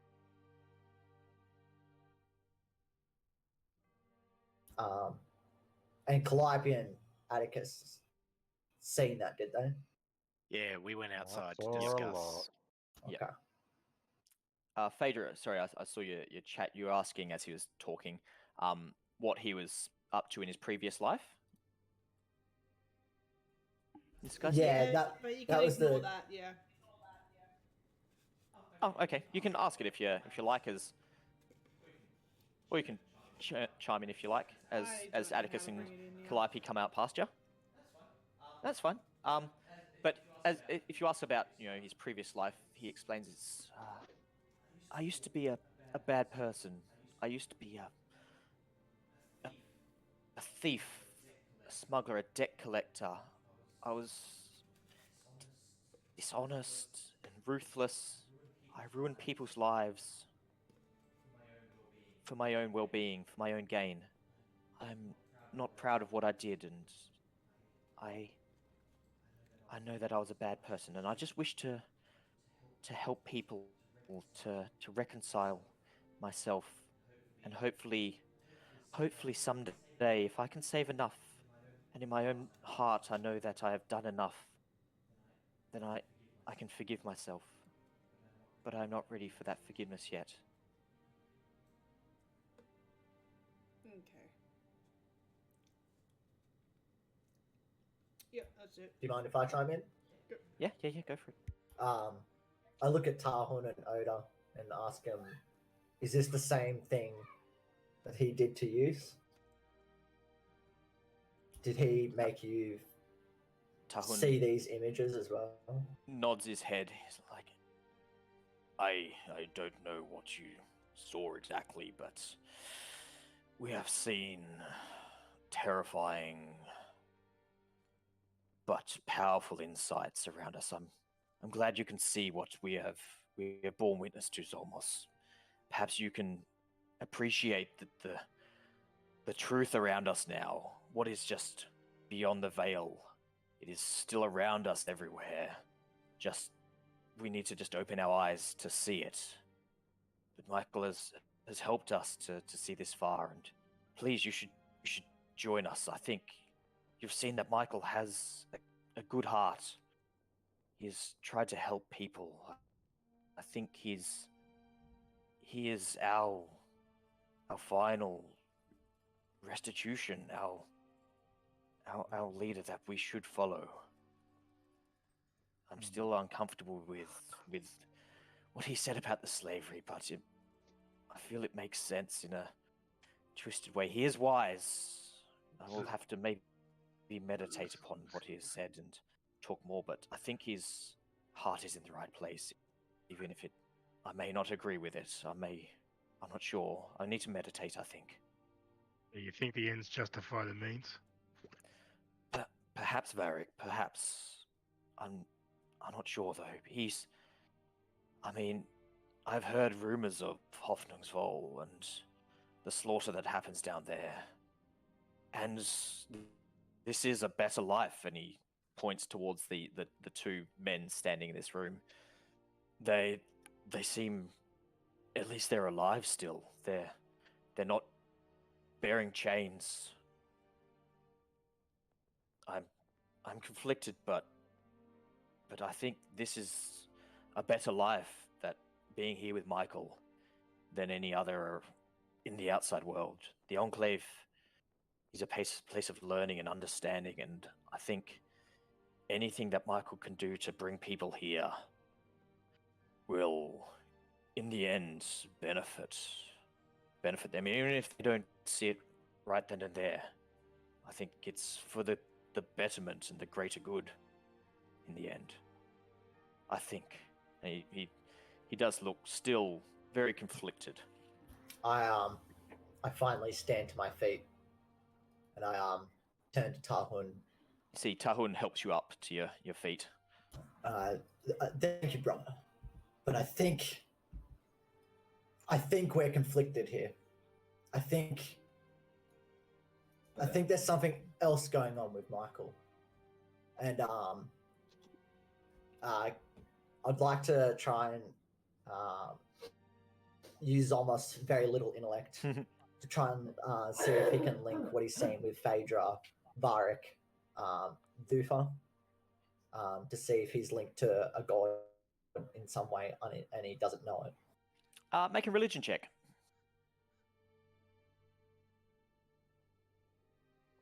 I'm terrible at this, but I got an 18. Not bad. Back before the war, you heard a lot of preachers in the streets, in the temples. The goddess of magic was living, for the most part, very close to you. So, there was worshippers constantly coming in, and a lot of his talk,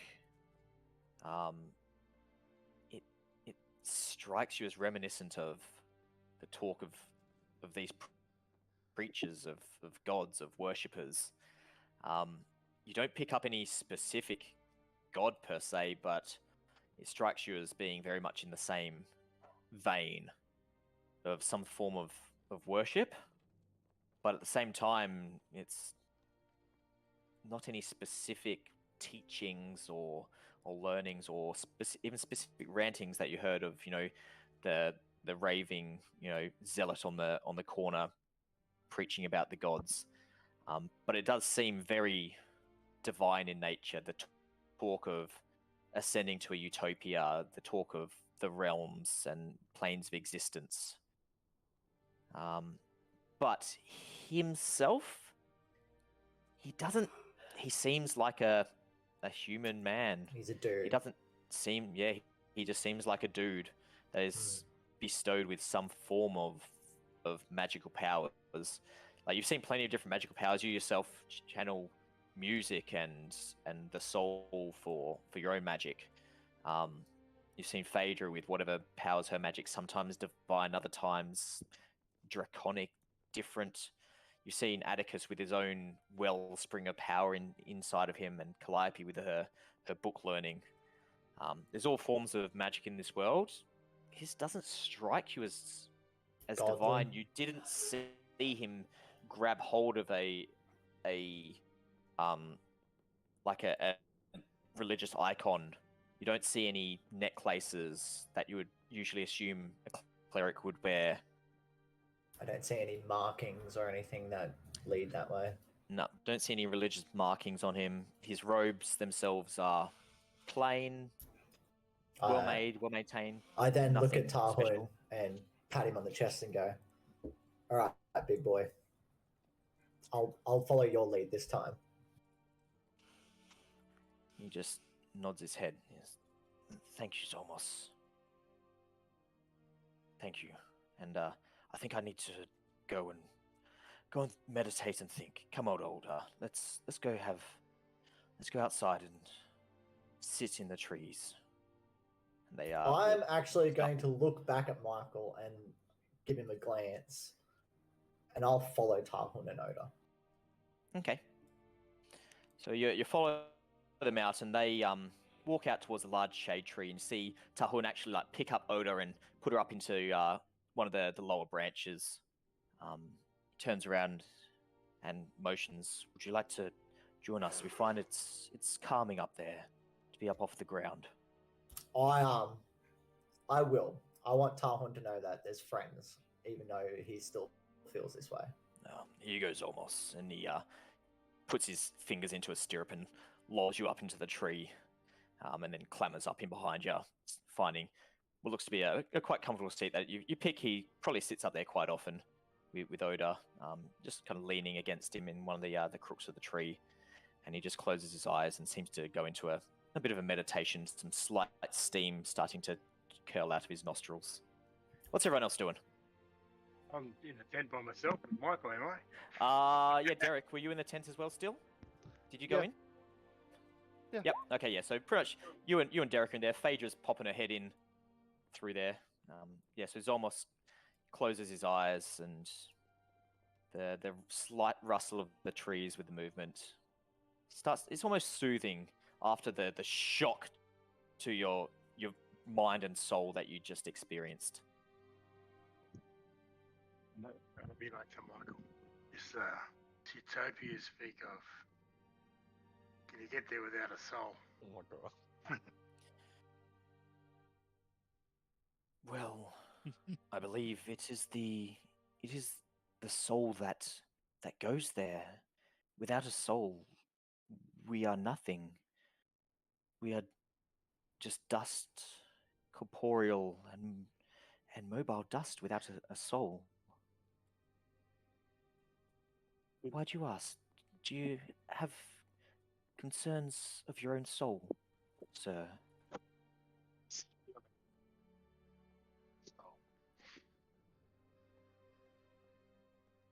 You again, just seem- you cut out. Oh, sorry. So yeah, he looks at you, Vharik. He goes, "Do you have concerns of your own soul? Anyone with a soul, I believe, with enough meditation and concentration, can ascend. Do you have concerns that there something wrong with yours? I'm just gonna spit on the ground and be like, I have no soul. He kind of has a quiet chuckle, like, I don't believe that for an instant, sir. Everyone has a soul. Some, like mine, are of darker and maybe twisted from our previous lives. But I believe you have a soul too. I believe I can help you find it and connect with it. If you open your mind to me, I can even show you. And he reaches his hand out to you. I'm not gonna shy away from him, but I'm not gonna move towards him. I'm just gonna be like, He reaches his hand up and touches it, just kind of cupping against the side of your face. And he says, I won't do this without your permission. Do you want me to help you? Can I? give a slight nod. You see that same shock of magic rack down your back. All of your muscles through your spine just suddenly clench and you just let out a roar of pain. Do you resist? No. You take 8 points of psychic damage, and your eyes shoot open wider than they've ever been. You feel your eyes bulging out of your skull. As you look around, you just hear screams of battle. You've been in enough fights that you recognize the sounds of the dying and wounded. As you look around, you can see almost in shades of grey and black. You can see the form of Michael still standing there, just looking up at you. And you look around, and you can see dozens of people all around you.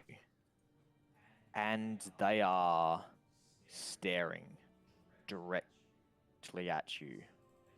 They seem to be looking just straight into you, closer than you have ever kind of seen before. I recognize any of these people. You do. Two of them that are standing the closest to you, you instantly recognize as your mother and father. Your mother standing there, her head half cut into a massive, what looks to be a sword strike, cutting into her skull, blood pouring down her face as she just like claws at her own head, trying to hold it together. And you see as you watch her skin starts to blacken and blister, her hair starts to burn with invisible flame. As you look to the side and see your father, his skin blistering and peeling away like he's on fire, as he seems to be just clawing at his flesh, coming away in his claws, in his fingers, just suffering and screaming in silent agony. And you look around, you can see just dozens of figures writhing in pain, fire, blood, and suffering. And then you snap back, and the tent is back around you again. You're looking around, wide-eyed. Those figures are no longer there. Just be like, Vance is nothing about my soul and my lack of one. Sometimes it is hard to see within yourself in the visions. It takes time to concentrate and focus and filter out the noise around before you can look within. If you stay here, I can help you channel the sight and see within yourself. I can see the first time you see the truth and pull down the mirage, it is a shock. It's hard to concentrate and focus on what you truly want to focus on. If you stay, we can work together. I can help you. I'm visibly shaken, like I say, I'm really shaken, but I'm trying not to show it. I'm just going to sort of turn and walk out the tent, like holding back tears and sort of see me crying and just walk over here sit down by myself in contemplation. It's like broken. As he walks out, Derek, being the last one in the tent with Phaedra, still popping her head through, just keeping an eye on what's everyone else doing. All right, Derek. It's psychologically fucked up. It's your turn. I don't want to. I see that, and I really do not want to. What That's funny. would my divine sense pick up on? Using it. Chuck up your divine sense for me. Wrong one.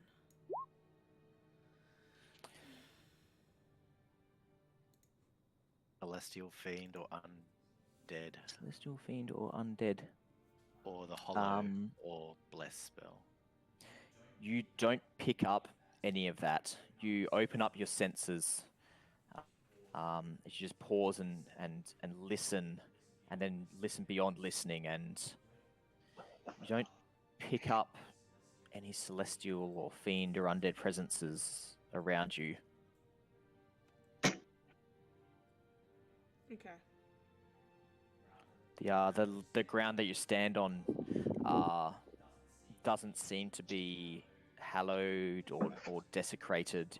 It's not divine, and you understand just innately that, you know, if you had stepped onto temple ground, you would feel it. You could register that divine presence within the very earth around you, and you don't pick up any of that. It's not like a church here. Okay. So don't pick up anything at all. No. I feel like No, Vutha's just watching us all leave this tent broken and shattered. Like, what the? Yeah. I'm no part of that. Yeah, what's Vutha thinking as he's just lurking in the shadows of the tree? I'm not having what they're having. You don't want some Kool-Aid? No. This doesn't look like it's going to go down well. But it does look like maybe I'll get a chance to try out my new crossbow. May not be on the enemy, it might be on my own party at this point. You are good at that. Yeah, what's everyone thinking? What's everyone doing? Calliope is speaking to Atticus. What the hell do we do? We just had another person join a cult in front of us. Yeah, and did nothing to help her brother. What do we do? How do we stop this? I don't know. I think he's I very don't know what. I don't know if you noticed. No. I don't know if you noticed anything when he was messing with Zolmos, but I got a sense of divine magic he was using. I don't know what we're up against here. I don't know. Can we It's do the it? smartest Fuck. idea. Can I quickly look through my little Wikipedia book Mm-hmm. and maybe like history of like a divine something that mind controls? Like maybe he's like just a, I don't know, a fallen angel or something. Like I don't know. I'm just. Yeah, if you want to have a flick through your books. I mean, in stressful environments, Calliope generally turns back to her books. Yeah, give us a history check if you like. Go back through your learning. It gets like circle keybook. 13. Yeah, so you lean against the tent and pull out some of your books and start flicking through. Trying to like, divine, going with Atticus, flicking through mind control. You end up diving down deep, like through the Wikipedia into like charm spells, which none of it seems to really line up with what you're seeing here. Honestly, nothing really clicks. You see, odd entries about, cult leaders, filtering off, people's gold for their own benefit. You read about gods filtering the souls out of people and leaving them as these scrawny, withered husks. Nah, that doesn't line up either. Nothing really Could he be clicks Fae? with ya. Could he be Fae? Right. If I was looking in the book with her, can she do it at advantage, or do you just want me to roll? Or Yeah, I'll let you roll as. Oh, yeah, if you were checking through. Let him roll. Yeah, Atticus, you've done plenty of book learning as well. I'll let you do a history check as well, going through your own memory of working in the library in the memory palace or whatever it's called. same thing. Fortress of Solitude. Oh no, it's the Illuminati. Yeah, Calliope's like, you hear him muttering, Fey, Celestial, and you go through thinking about what you've studied of the different realms, and you're going through thinking of the Fey realm. It's like, yeah, the Fey realm is all about, twisting perceptions and illusions, but none of this strikes you as Fey per se. None of that magic that you picked up struck you as Fey. Yeah, you're really not sure what exactly you're dealing with here. I would say with a 15, you know that sometimes people make pacts with entities. I think possibly he doesn't seem to be getting it from wizardry or a god. Maybe he's made a pact with some sort of entity for this magic. Maybe something has bestowed this upon him. He doesn't look like a cleric, doesn't look like a wizard, but this magic is coming from somewhere, and maybe pact magic, possibly. Not sure though. Involving Phaedra now, the only way I can get him to tell the truth is by casting a spell on him, but it may piss off the guards.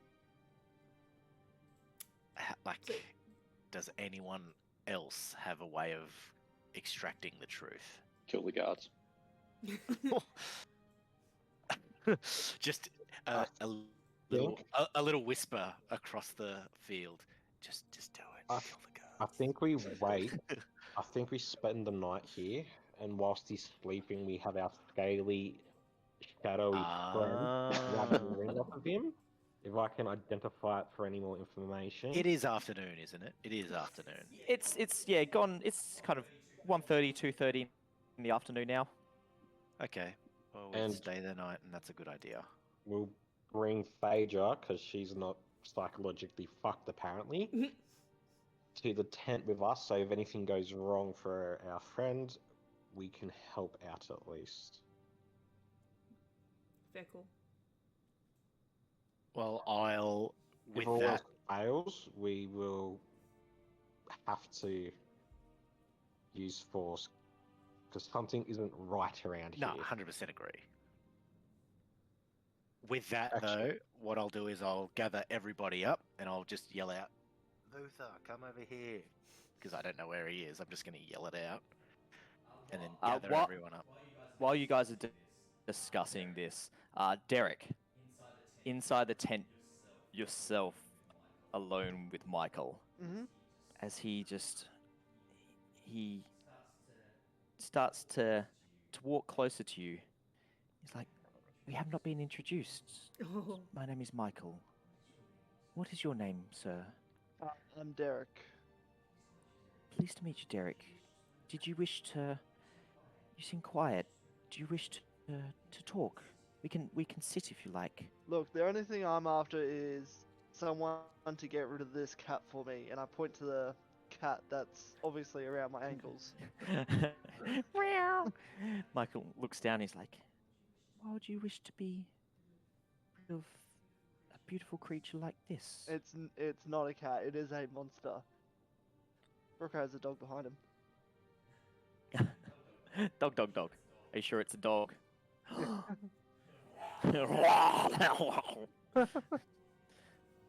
Michael goes, I'm sure you don't need to be afraid of it. If it's even truly there. You know what?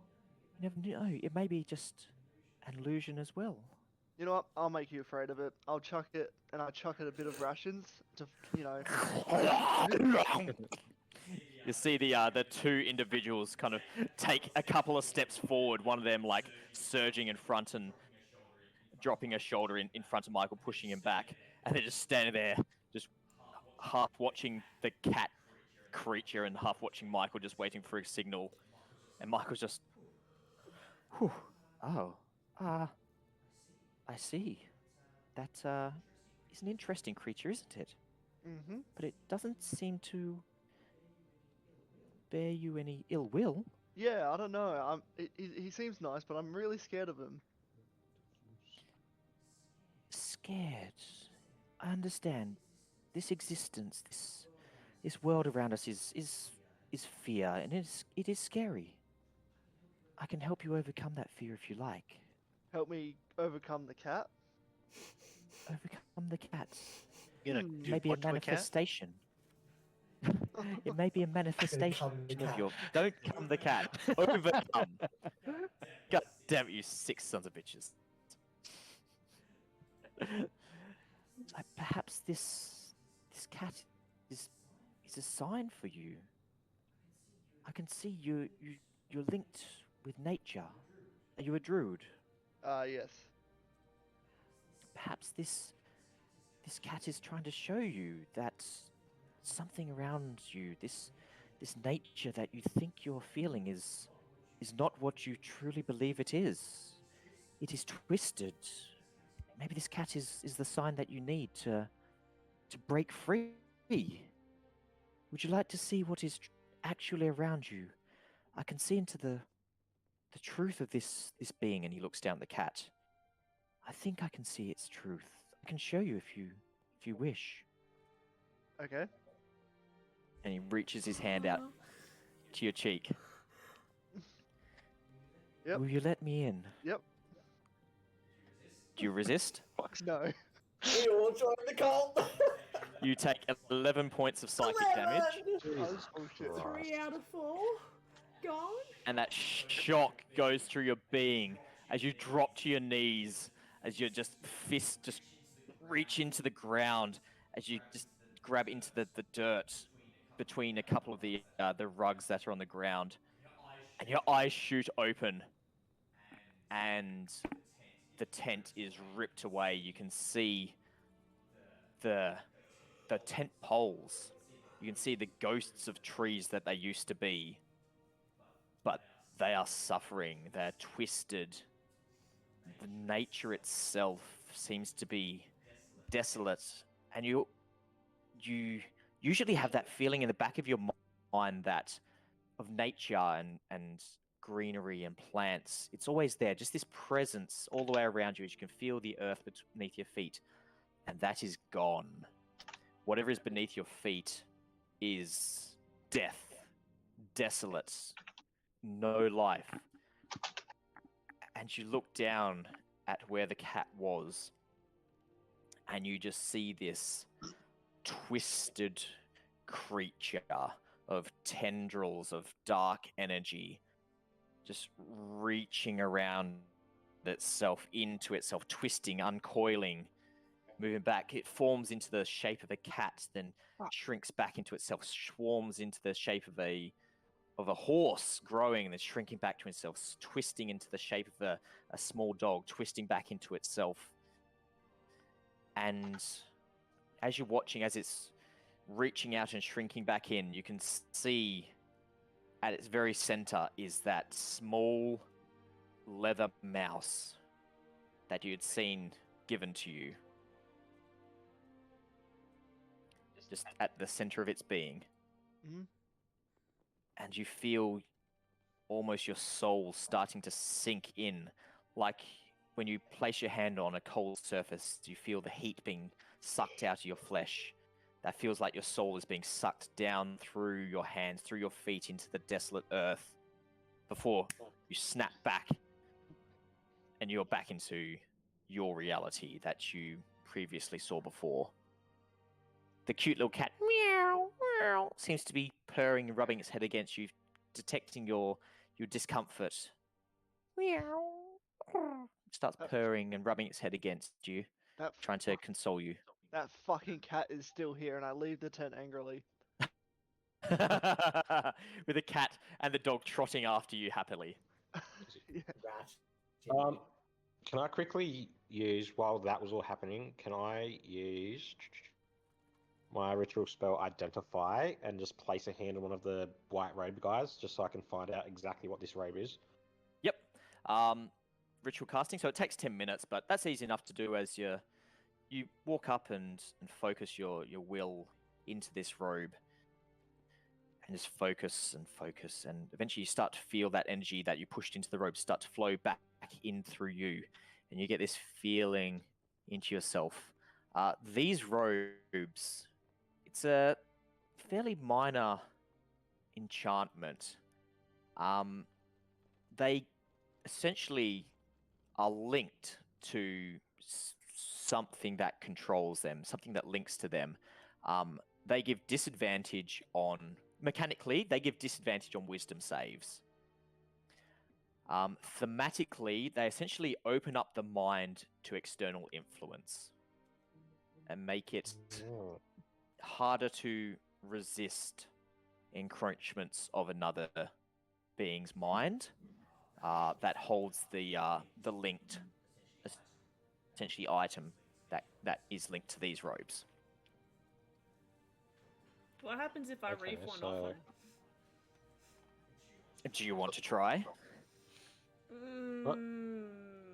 I will suggest it. I was gonna say it's not metagaming, but how do you know about the robes? Yeah, true. Yeah. So I don't know what the spell is, even with identify. No, it's not a specific spell. Oh, okay, yep. It's just that magical effect. So it gives disadvantage on wisdom saves against the bearer of the control item. Which, with your intelligence and just understanding, you imagine that that ring is linked to it, yeah. Is 100% a control item. So him wearing that ring, whatever he's doing to these people, he can reach into their minds a lot easier. But yeah, mechanically, if all these people have disadvantage on wisdom saves against anything that Michael is doing to them. Yeah, too easy. Too easy. Yeah, it's not a specific spell per se. Well, I think with that, we should probably start rounding everyone up. I like your plan. I do like your plan. So I reckon we set up. I reckon. So as you all start moving out, Mara will approach you.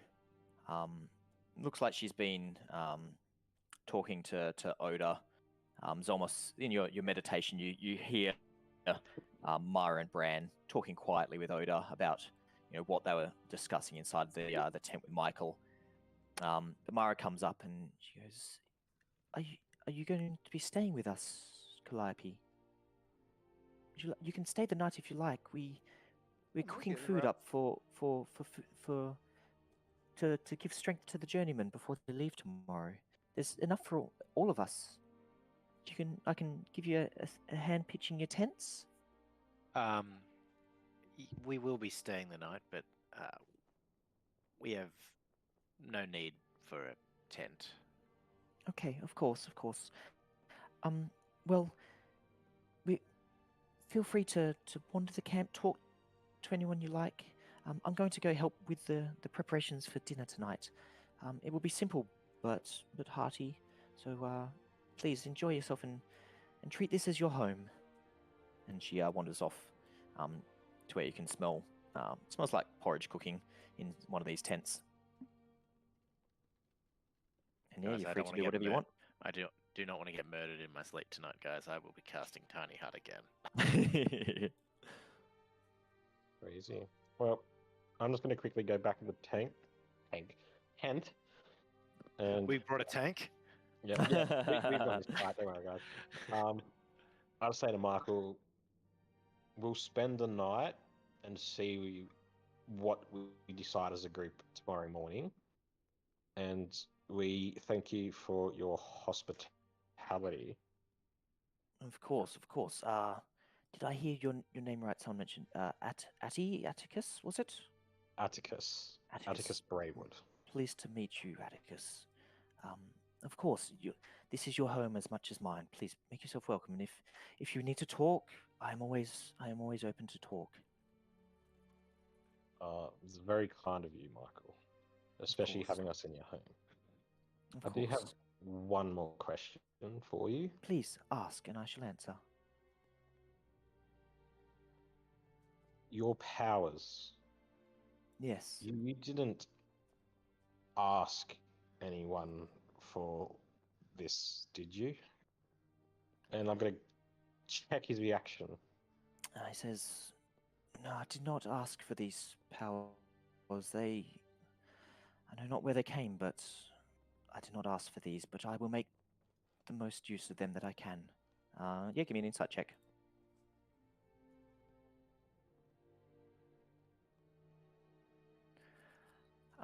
You pick up hints of truth and hints of deception.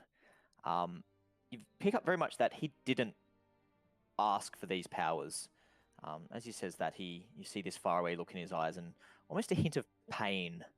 And with the 20, it's almost like you feel these powers, he didn't want them. They were forced upon him. You detect pain as he in his memory.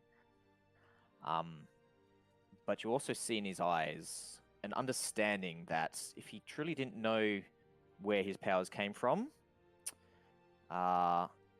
he would probably look more confused than understanding. So yeah, you gather that essentially. He knows where he got him from. He just didn't want him, essentially. Exactly. Thank you. That answered everything I needed to know. You're welcome. Anything else? I will be here, preparing the journeyman for their journey ahead tomorrow. But enjoy yourself. Talk, learn. I'll see you later. Yes. I'll leave the tent. Good day to you, Atticus. Braywood. Yep. Yeah. Continue Left on the about tent. your day. So yeah, it's like I said, pushing on to like 2 o'clock or so in the afternoon. You guys are welcome to talk, or we can wind forward time. What would you like to do? I'm happy to wind forward time till sleep night time because we've got to send a certain sneaky boy on a mission. Yeah. Alright, so the rest of the day goes by relatively quietly. People walking around the camp. You can see some people just sleeping, some laying out in the grass, others raking up leaves of the fallen tree. They prepare food. A few trestle tables come out from up near where Vharik is sitting and get set up around the shade tree in the middle. Later on into the evening, some large pots of oatmeal come out with some sides of basic like root vegetables with carrots and potatoes. Fairly simple fare, but hearty. One by one, you see the white-robed individuals. They take a deep breath, stand, and walk into the tent. Just one by one, eventually, as the sun is setting, they all move into the tent until they're all, god damn it, in the middle of the tent. Until they are all gone. Where are we, by the way? Are we all clustered up? No, Are we going to be spending the night? You guys can put yourselves wherever you like. There's a few large enough openings for your dome, probably down through here. This is a large stump of a tree that looks like it's being cut down. Looks like a lot of people come and use this as a bit of a gathering place as you're watching throughout the day. A few people come and just sit in contemplation, staring at their hands. Some just picking bits of bark off the tree and just starting to pull it apart and feeling it between their fingers. Can I? But yeah, there's enough room around here to set up the dome if you like. So I'll set up the dome because I need everyone in anyway to cast it. Otherwise, you're not allowed in. So I'll gather everyone in. How big is it? It's up to 9 people. Does it have a set size? It does. Like a radius? It is a 10-foot radius. Okay, 10 feet. So that. Yeah, about that big. And we're allowed 9. I think it says 9 medium creatures. Where is it? Yeah. Sorry, here we go. Something like that. Yep, 9 creatures, medium size or smaller. So what? How big is the party? 7 people? Yeah. Plus, it's a dog, a lizard, and a cat. Cat takes it up to 10. Done. So technically, one of them isn't allowed in. Feed the lizard to the cat. Done. The lizard. Brett goes to walk through, and the lizard just Down the outside of the dome. Is Calliope No, forcing I'll make it. everyone in, or? Yeah, no, I have to. You have to be in order. So you guys can come and go. So I'm letting it so that you guys can come and go. If I leave, it dispels. Yeah, tracking that, yeah. But what I want to do is, and I'm going to talk whilst we're in the dome because no one can hear us while we're in it. I'm going to say Vutha and somebody else try and listen to this meeting that's happening right now and steal that ring. I can disguise myself as a cat and. I can cast invisibility on somebody. So we can probably send 3 people. We can probably send 3. If you go as a cat, Vutha goes stealth mode, and then somebody else that volunteers, I can send you invisible. I'm gonna talk. I feel like it's kind of meta game. I don't want to do it. What? Just- What? No. Just go, talk to us. Yeah, talk Talk to to us in us. character. This whole crowd has seen your lizard and dog and monstrosity of a cat. Why would you not choose the lizard or the dog to transform into, since they know that creature is around? Wouldn't it be a bit odd to see a cat that they've never seen before walking around? Oh yeah, I thought he meant the cat. Oh, yeah, that so is did the I. I thought he monstrosity. meant the cat as well. Oh, that's a monstrosity. He technically hasn't seen that black cat. Yeah, but I can turn myself into a cat. That With just a happens mouth to in be the middle of black. it. He No. can make himself look like a black cat. Yeah. Yeah, with a big ass mouth in it. on his chest. You've noticed it takes like close inspection to notice the mouth. Well, why don't we Michael, no. send Vutha, send Derek as a cat, or a lizard, or a rat dog, named Noe, Has or has Vharik lost his touch? I'm up here destitute, questioning everything about my life. I'm not even. no, we've dragged you into the dome. We've dragged you into the dome. We've had to drag you in. I'm guessing you dragged all the party members. I've had to, if I have to, Yeah, skull drag 3 them. mentally scarred members we've dragged in. And then we need, so Derek and Vutha, they're going in their stealthy own ways. Who else wishes to attend this weird white robe meeting whilst invisible? I like that you told us what we're doing, but then you asked for a volunteer for the third person. Well, for the third person, I'm not going to say I'll you're look up- invisible and go. I'll But look up Can from I my- suggest to Calliope that I go and offer myself to I've seen the ways. But right now I'm very skeptical of Michael. Just saying that. Oh. I'm gonna look up from my hands too, just in look in sheer desperation, like I must know the truth. Yeah, we've got Vharik and I have to know. We have to know what the fuck is going on. I think we sent somebody who hasn't been touched by the freak. Yeah, Phaedra. They need someone to protect them if anything goes Probably wrong. listening to us Phaedra now. wasn't dumb enough to fucking let them. But is rape 'em. Phaedra stealthy? That's the problem. True. Phaedra. It's not metagaming. Phaedra is definitely not Murky. stealthy. Sorry, she isn't. Phaedra is definitely not stealthy, are you, Phaedra? Well, then I reckon Are you keen to turn invisible and try to sneak up and listen? controversial vote, Vharik.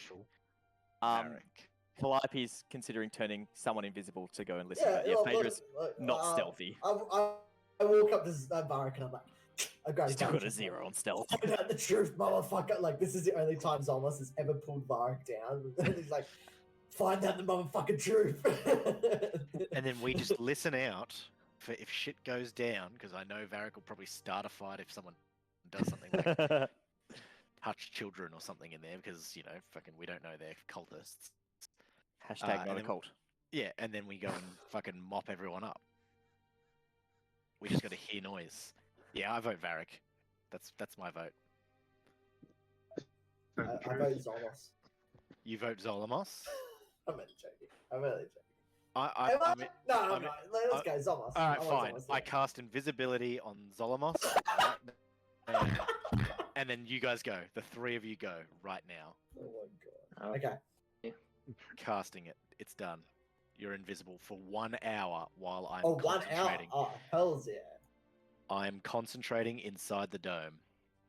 I'm gonna follow Vutha up there. I go to walk out the door. 'cause Good I'm luck listening to finding this. me. Right, Good so luck. who's invisible right now? What? Zolmos. Zolmos is invisible. Is invisible.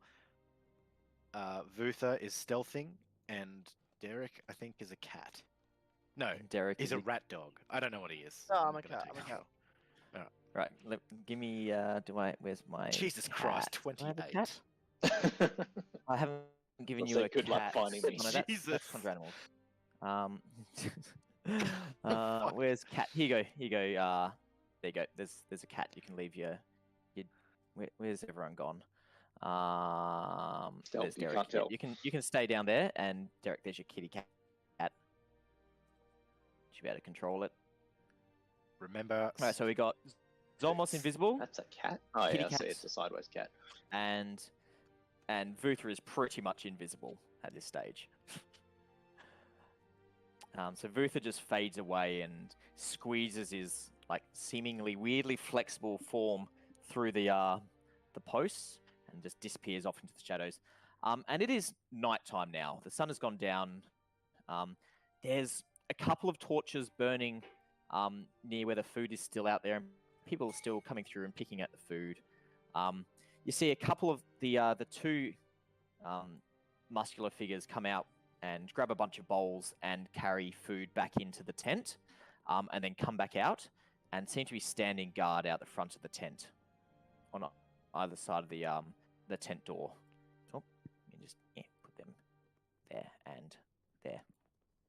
As invisible so they- Zolmos, I'm just gonna like stand right here. Just, Sorry, Derek, you have just- to read out your animal fact as you transform. Oh, sorry. Did you know Nui got attacked by a kangaroo while on a field X? That is pretty funny. That is That's fucking fantastic. awesome. Did you know that, Tomo, already? No, I That's did not. That is amazing. fantastic. it did happen. But does Was he it have one of the one-inch pucker squirrel kangaroos that wings? are all like skitsy? Yep, it was a pucker kangaroo. Yep, that'll do it. Those things are scary. Their brains like get whacked out. There's like a disease that goes through that area. Well, it's I don't know because if it's a disease or the weed that's there, like gives them no, like no. neurosis. It's from the artillery shells. So the shells Ah, go like off poison near stuff. them, and it I- fucks them up. I heard with there the was a shit, weed mate. or a disease that like Oh, right. breaks down their brains, like gives them an actual Probably condition. Oh, cover fucking must story. Must be Like the must be story, yes. all of it. They're Yeah. fucked up. But yeah, they're I've all hit- messed up. I've killed 3 kangaroos at Puckapunyal by running them Yeah. over by They're accident. just like, "Wah," just gets I- out. Anyways, I accidentally Um, shot one. oh god. Oh Jesus! And Anyways, With a 50 cal.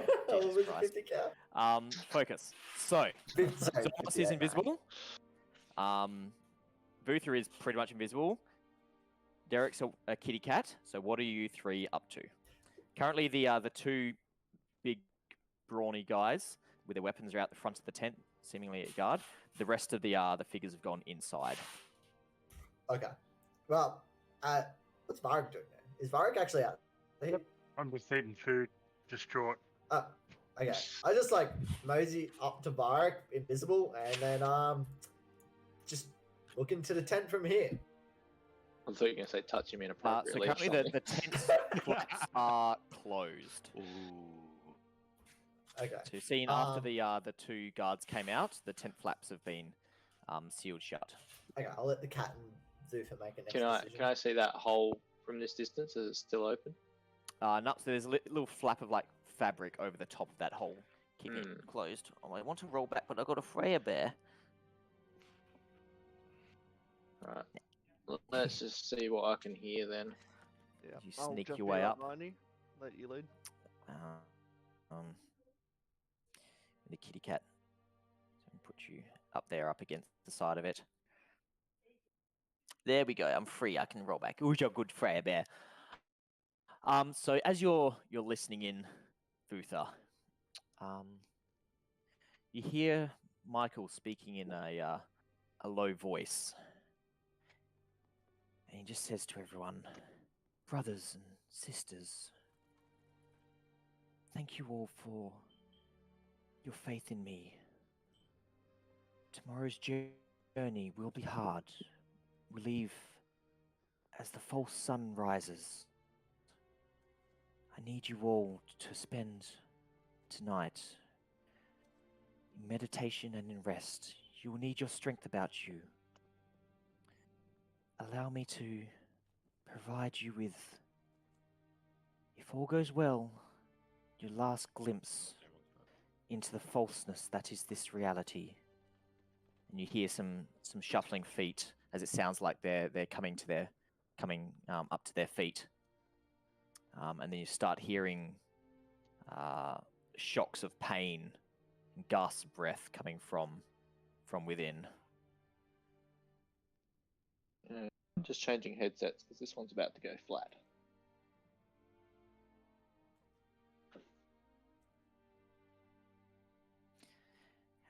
That's right. I'll just give Troy a second while I'm doing this. Test. A little bit quiet. Can you try again? I don't have any sound yet. Testicles. Nice. I'll test for him because I'll talk to Calliope while we wait. I'll be like, Yeah, go for it. your brother almost impressed me with his intelligence today. It was very uncharacteristic. But then he decided to let a stranger alter his mind. Calliope, remember, is still focusing on invisibility. So she's like, yeah, he's a moron. You should know that. Like, yeah. And then she goes back to focusing on that spell. I'm gonna. And I say out loud to myself, I'm like, there is potential. I'm gonna start causing a ruckus out the front, and just be like, I'm gonna be like, what does this all mean? Flipping tables and like in a tanty is like confused and like kicking over tables and trying to draw as much attention to me as I can. You see a number of the Exodus remainers, including Tahun, like rush over and just start. It's like, it's okay. And Tahun's like, it's okay, brother Vharik. It is okay. Just breathe and focus. Here, just look up at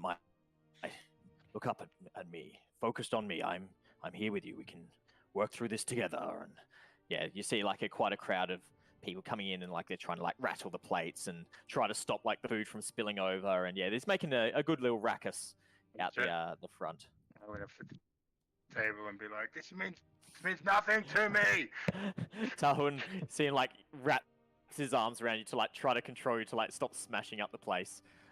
Give me a opposed athletics check.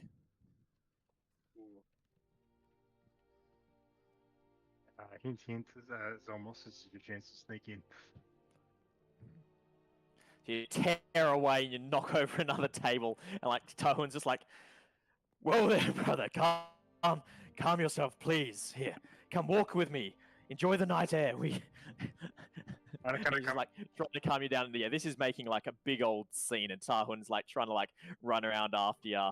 I'm grabbing the berserker, like the guard by the bike, by the side of the head, like, what does this mean? Shaking him. One of them just like, bah, like backhands you across the face. Hint, Zolmos, if you want to sneak in, now's the time. That's a terrible roll. It goes to backhand you across the face, and you duck down and like grab him by the shoulders and start shaking him. And he's like, I don't know either.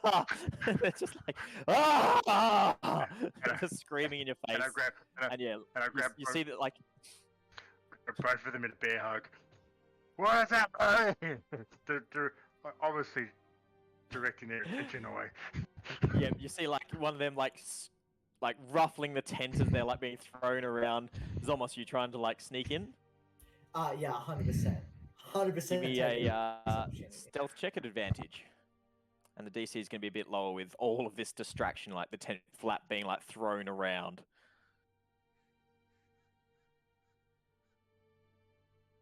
Oh, yeah, easy. You managed to time it right as like Vharik shoulder barges into one of these berserkers. Who are this time just like belts you in the side of the face for what's their strength modifier for 4 points of damage. So Vharik, you take 4 points of damage. He's like, was it strength? I've got 19. Oh yeah, 4 points. Yeah, yep. So he belts you in the face. He's like, You will calm down. Calm down. It's like trying to like push you back. Stay away from the tent. Not You're coming feeling the down. food. I'm hungry. I want to go back for seconds. Not coming down. I'm just going to continue around this way though. Yeah, and Do you reckon currently more- the three of these now are like trying to grab you. Then like as you start running away, Tahun's like following you, and these guys go back and they're like, "No, he's an idiot, but I've seen people they don't react well to Michael's teachings." I was like, "I hear that, brother. I hear that. He seems to have lost the plot." And like it's almost you casually like, slip in, and the tent flap falls closed again. Within here, you make it in time to see Michael. Taking his hand away from the last member, and this fairly young girl. She looks to be all of 17 or 18 years old. She's like almost bent over double, and you can see just slight trickles of blood coming down from her eyes. But at the same time, as you can see a grimace of pain. She has a delicate smile on her face. She looks up at Michael with this like adoring gaze. She's like, "Thank you, Michael. Thank you for everything you've done for us. Thank you." And he just kind of holds her by the face and puts his forehead against hers. And it's like, "It's okay. It is okay. We'll tomorrow we'll see Utopia." And stands back and walks back as the rest of the journeymen pop back to their knees again, and he addresses them, standing tall. He's like, "Brothers, sisters, I am proud of each and every one of you. You have worked so hard to make it this far. We have but a few more days left in this wretched, deceitful purgatory, and then your souls shall be free. And I will look forward to the day that I can join you in Utopia, and I ask that you keep a seat free for me when I arrive there." And you see him, he just smiles at each and every one. They're making eye contact with all of them, giving them a nod. He says, "The journey will be hard. Your dreams will be fraught with the fear, but I believe in each and every one of you. You have the power and the strength of will to see this journey through. Now rest, sleep, dream the dreams of the truth. As the sun rises, we shall step forth and journey. Journey to truth and utopia. Journey through joy, away from this suffering. Journey through happiness. But for now, sleep." And they all curl up, lay down onto the rugs and the carpets on the floor, close their eyes, and start one by one. You hear their breathing start to slow as they seem to drift off into sleep. It takes about 15 minutes as they start to drift off, and Michael, you see him goes and sits on a small fold-up camp stool, essentially, and he bows his head, and he starts muttering very, very, very quietly. Do you approach Zolmos? Currently where you stand, you can't hear. You can hear him muttering something, but you can't hear. He's speaking very quietly. I want to hear what he's saying. Alright. Give me a stealth check at advantage. Close as I can.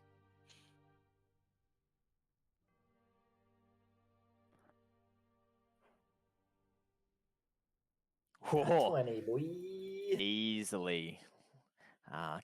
Carefully stepping over the prone forms on the ground.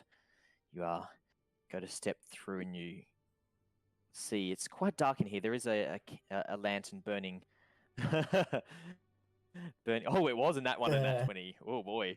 Yeah, you look at the ground suddenly as you glance down. You see that one of these members, their robes have fallen open, and you can see a dagger on their belt. and you almost kick it as you step past, but you're like, oh, careful. Go step, take another step over the top of another one, casually like stepping around a robe. You see there's not much space to go around, but you can see a flat part of one of the robes has fallen on the carpet, so you step delicately on that, leaving just the barest hint of a footprint, stepping across and getting right up next to Michael, and you can hear him in the barest of whispers, his head down, his hands clasped, almost like in prayer. Even though he And doesn't you're believe in leaning the god. close, holding your breath so he can't hear the natural 20. He's here very quietly, says, Lord, we depart tomorrow. Do not block our way, but give us some challenge. I have 8 of them. The harvest is good. I will see you in a few days. I trust in you, Lord. We come. Thank you for the power you have bestowed in me. I will use it well. And I'll see you soon again. And then he stands up, straightens his robes, looks around at the folk around himself, and you see him. He carefully makes his way around to the peephole that Vutha had been looking through earlier. You see him. He comes up to it, pokes his finger through, and starts opening up the peephole. Vutha, give me another stealth check.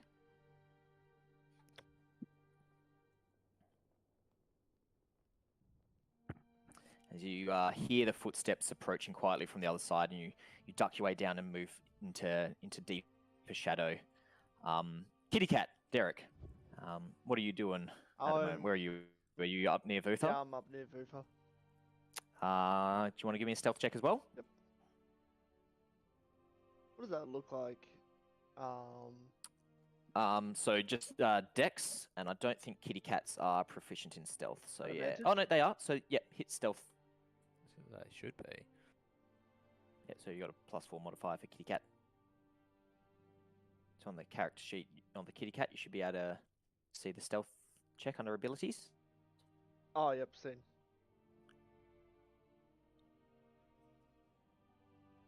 At advantage? Straight roll. You're not invisible. You suck. You're a kitty cat. Wow. Kitty cat. Kitty cat. Ooh, 12. Meow. What's his passive? You hear his footsteps coming over, and Vutha, you duck down. You see a finger come out and just lift that flap, and you see an eye peeking through. He just holds, seeming to look out into the distance at something off in the skyline. Takes a deep breath. Doesn't seem to notice the cat. His passive perception is 11. Oh, shit. Takes a deep breath and once more we go. And moves back away into the tent and unrolls a bedroll onto the ground and lays down, settling in and looking like he's going to sleep. After hearing what he said, and obviously me still like crunched up in the corner here, is that chest still sitting in this Yep, room? you're fairly close to it. You're pretty much next to it, honestly. It was in that back corner near the camp Is there, store we like, had. just on a quick glance, is there a lock on it? Yep, it's got a large padlock on the front of it. Okay. Well, I'm certainly not unlocking that without any noise, so I leave it as the dumb bard does, and he's going to try and sneak his way out to go and report back what he's heard. All right, one final stealth check. Dun, dun, dun. How long Straight roll. are you waiting before you sneak out? I'm looking at the chest for like probably a moment, and then I think with Michael walking over to the window and then rolling his bedroll out. So you're I'm- like I'm- moving while he's still up and around doing things. I'm thinking, and this might just be because I've already heard what he's doing. But I'm thinking while he goes over to the window, I'm like, "Fuck! I've just heard exactly what I originally thought." Yep. I want out. Okay. So- No dramas. Right. So roll. probably like 3 minutes after he walks off. Yeah, he was staring out the window for a little bit. It's just whether you're waiting for him to fall asleep or while he's still up and around. I'd say while he's still up and around. Do you Okay, want yep. a straight roll or? No advantage because you're invisible. It's just the DC would change. Yeah, right. Yep, beautifully. You take your time using the light from the lantern to make sure you don't stand on anything precarious, and very, very quietly and carefully, you make your way out. A little bit of a breeze had picked up, and you see the tent flaps moving around a little bit in the wind, and you wait for just that right occasion where there's a little bit of a gap to slip out through. You hear a bit of a clatter and a smash as it sounds like Vharik's half knocked over a tent over the other side of the camp. And you slip past the two guards at the front without being noticed. Is Vharik being detained, or is he just like running around like a headless chook? He's pretty much just running around. Tahun's trying to settle him down. He's got like a small collection. Some dude was trying to sleep in his tent, which is now on his head. He's not being detained. Give me an insight check as you're looking around the encampment. 6. 6. You're just like looking at Vharik just making a fool of himself, running around like an idiot, with people, 4 or 5 people just following him around and trying to stop him from making too much damage. Okay. But they're not grabbing him or tackling him or anything else. They're just trying to word him down. Trying to like just shepherd him from doing too much damage. Oh, Like okay, you see okay. him start like charging toward the lantern, and an elderly one of the elderly halfling ladies just like picks up the lantern. Let's not knock that into a tent. And Okay, you know, right. just letting him throw his tantrum without destroying too much. I think with stuff. my insight, I'm like, oh no, Vharik. But I see that everyone's not trying to tackle him, so I'm like, I'll go report the news first before we try and deal with Vharik. No worries. It's been at this stage. It's been, I would say, about 25 minutes for him to talk, moving around, because he was waiting for the folk to go fall asleep. So yeah, it's been 25-30 minutes. So of what? We've got probably invisibility. like 5 minutes of invisibility left. No, it lasts for an hour. So you got 25-30 minutes. of invisibility left. Okay. Sorry, I imagined like 15 getting up there, 25 getting in. Okay. All right. No. So it was fairly quick. Like you can walk across there. It's all of like 50 meters to the other side of the camp. All right. In that case, I just go straight to Calliope and Atticus, and I want to tell them exactly what Michael is. I heard Michael whisper.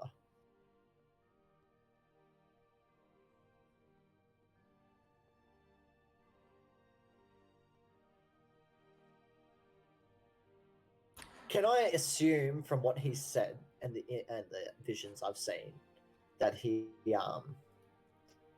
purposely trying to manipulate people? Yeah, he's definitely like, especially picking up that as like you pick up the malevolence and like, yeah, he wants these people. He's delivering these people. But at the same time, like through all your checks and talking to each other, he's speaking a lot of truth at the same time.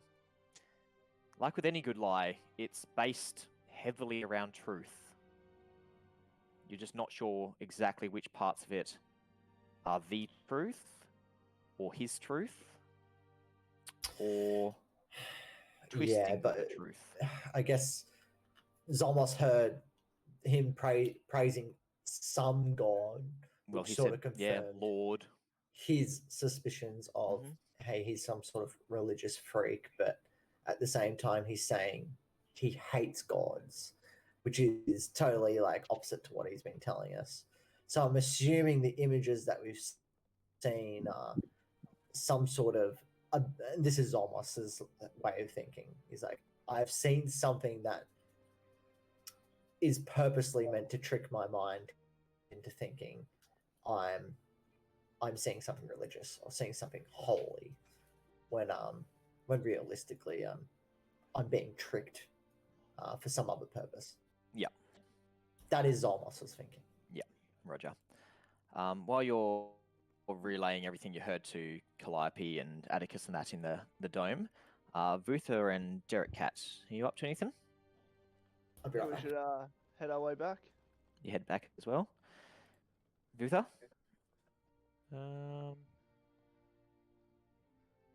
Yeah, there's kind of too many people to do anything else. They're all asleep. You can hear them snoring away. Remember the guards out mission the we front. gave you. Remember the Yeah. mission. I'm not going to say what the mission is. Yeah. Just remember the I mission. know the mission. I thought Zolmos was going to do it while he was in there. Yeah, Zolmos, you fucking nerd. I was waiting for Calliope to get really angry at him when he got back. Oh without no, it. no. If he returns without that thing, she's gonna be like, "Oh, Well, good he- job." Zolmos is back there already. What is Yeah, I'll follow up with another smack.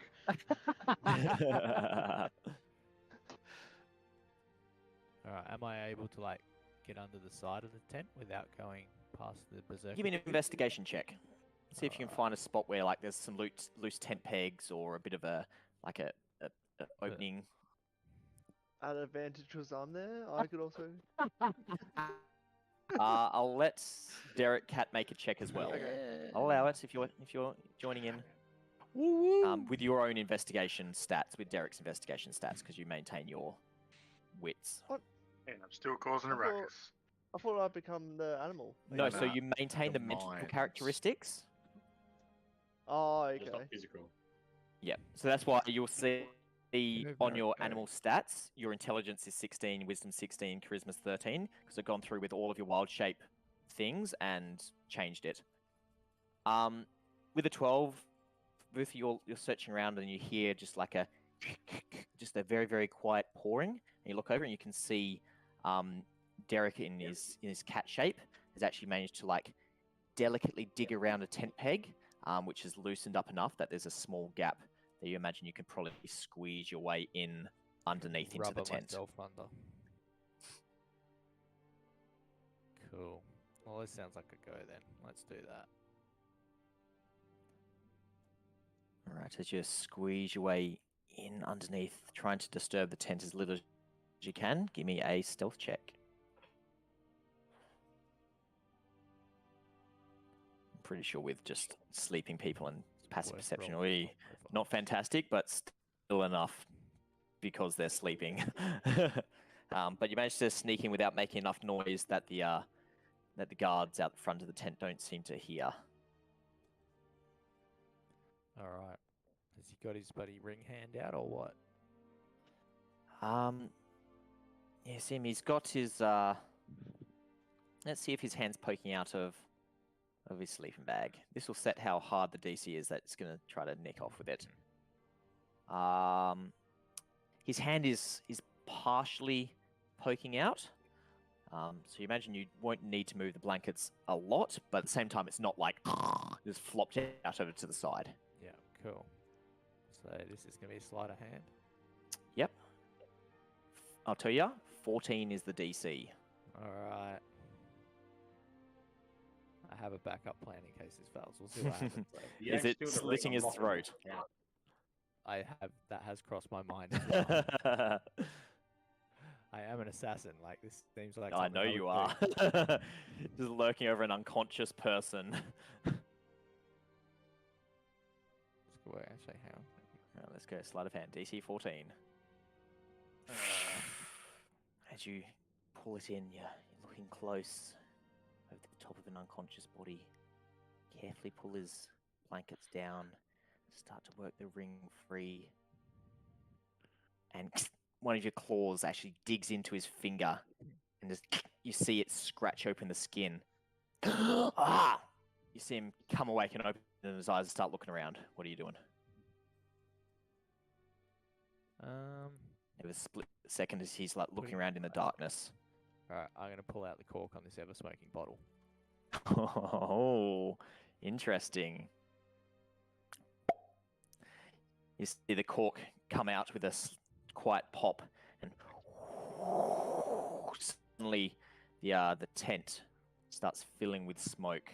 Thick black smoke starts wafting out through the gaps in the tent. Can you chuck up exactly what it does if you've got that handy? Yeah, I've does got it open, how do I smell? share it? Maybe just there? copy paste the smoking. Does that work? You've- No, that opens it. Yeah, I'll just copy and paste it. Yeah, it might be easier. So I'm searching for it as well. Oh, you beat me. Yep. Easy. Like I said, I had it open. Action to remove the storage cloud, thick smoke, 60 feet radius. Yep. So this entire tent is thick black smoke, just pouring out of the tent flap underneath the edges. Derek, Cat, you just suddenly see like thick smoke billowing out from underneath, and you suddenly start hearing just just all these people coughing and wheezing. Bro. While he's surprised, I can rip the ring off his finger. All right, give me another sleight of hand check. I'll also. Actually, I'm thinking maybe I just pull my dagger out and cut his finger off. Yes, You tell me what you're doing. I wanted to do that from the Yeah, get let's go. do I that. wish someone did it. I'm so happy. Make a attack roll with your dagger at advantage. Yeah. The finger comes off with just this scream of pain, and a spray of fresh blood. Now, are you trying to hold your breath to like avoid like sucking all this smoke? I'd allow it because you I was essentially prepared. Yeah, so my basic plan here, like my backup plan that I had, well, I wasn't planning on cutting the finger off. That just came to me. But the other part of the plan has so far gone to plan. And then I was just going to like duck back under the side of the tent. All right, give me another stealth check at advantage as you hear a commotion outside as one of the guards, seeing the smoke start pouring out, and then hear the scream of pain, like rips open the one of the tent flaps. One storms inside, the other one starts, you hear him like draw his great sword and start like scanning around as you duck and weave around people in this thick smoke, shoulder barge into one of the people in this thick, now crowded area, and like drive out underneath the tent back near Derek Cat. And you hear, "Oh, gods!" as people start like rushing out of the tent. You see Michael come storming out behind a couple of the other people, holding onto his severed finger. And you can add Michael's control ring and Michael's finger, I guess, if you really want to keep it as well, to your inventory. Well, it's a fresh snack. It is tasty, like it's like a carrot stick, nice Yeah, and it's probably crunchy. a good idea Yeah. to get rid of the evidence. I'll just eat it. Now your smoke bottle. What are you doing with it? Stoppering it. All right, don't want stopping it as you rush out. I Yep, don't no want it dramas. following me everywhere. This one here is going to.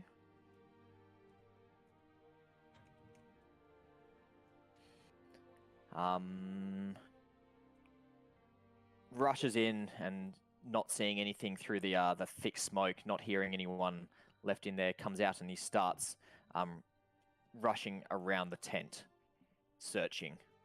What are you guys doing? Let's get out. Oh, Yeah, my plan is to sneak away. If he's coming up that side, I'm going to sneak away the other side. He's Yeah. up. Eric, give Yep. me a stealth check.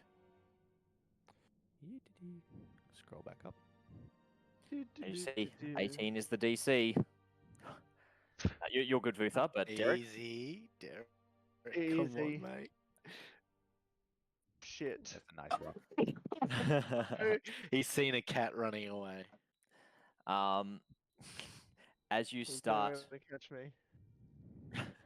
I could throw running. I could throw the finger at the cat. That's like evidence. Just by the way, I've added the finger to my inventory. It's tasty finger food. Yeah, I get it. Yeah, I get it. Ba-da-ba-da-da-da. Yeah. Oh. misses as this. What's your armor class? Yeah, misses as this axe just like jams into some of the wood next to you, and you hear a voice cry out. Which one was this accent? I can't remember. This was the weird. That was the southern one. No, the southern one is like, "There's a cat going out here. Is that black cat? I'm gonna get it." Just like takes off, and you see him like picks up his hand axe as he rushes past, and he's like chasing off after you, following you along. And you can see as Michael starts like coming out, shouting, the camp starts to come awake. What are you all doing? Just rushing back to the dome? Into the impenetrable dome. That's vulnerable, isn't It's there for 8 hours. We might as well use it. It's there for 8 hours and it's literally impenetrable. But they'll surround it and we'll just wait for us to come out. Well, as soon as it drops, lightning bolt, fireball, fucking Everything. everything. Well, I'm just going to point out to Calliope that the useless Zolmos didn't get the ring, but I did. There may be a little bit of blood on it, though. Vharik, have you gone into the... They actually never told me dome, or are you still anything out? about the ring. A ruckus. What? Making a ruckus. So, again, just sorry, Retro, what did you tell us exactly, Zolmos? Because this is all happening concurrently, and then all of a sudden they're going to run back like, oh my god, we cut off his finger, and blah, blah, blah. What did you tell us? I told you that I heard Michael praying when everybody was asleep to a god. I don't know which god, but he said, Lord, I bring you 8 sacrifices tomorrow. Please don't Sacrifices. Yeah, I bring you eight sacrifices for tomorrow. Ensure that you don't make it too easy. Ensure that there is a challenge. Thank you for the power. Thank you for the power, and thank you for everything you've bestowed upon me. I'm basically bringing these more guys so that you continue to grant me this power. Okay. That is basically the sum of it, correct, Bryce? That's the gist of it. Yep, that's the gist of it. As soon as he gives me the ring, I want to inspect it. Oh, you getting the ring? Well, no, he said Calliope, I've got the ring. No, it's my bloody plan. I don't know where. I just okay. If you get the ring, you inspect it. I just want to know what it is. Thurkear's already turned into Gollum. I'd say Murky's already like. I gave the plan, and everyone's like, "Here you go, Calliope." I'm like, "Okay." Okay, Murky's already confident about what that ring does. Oh, so he's already. Yeah, he identified those exactly? robes. He's confident. But you guys never told At me least fairly anything confident about what about that ring does. Actually, A ring of. I didn't hear anything about the ring before I went up there. Like that's that all is I'm not saying. true. We told you before you were leaving the ring Yeah. to go to get the ring. And you told Vutha that you didn't. You're tell all me. in the room. We told everybody. Fucking whisper backhand deals in the room.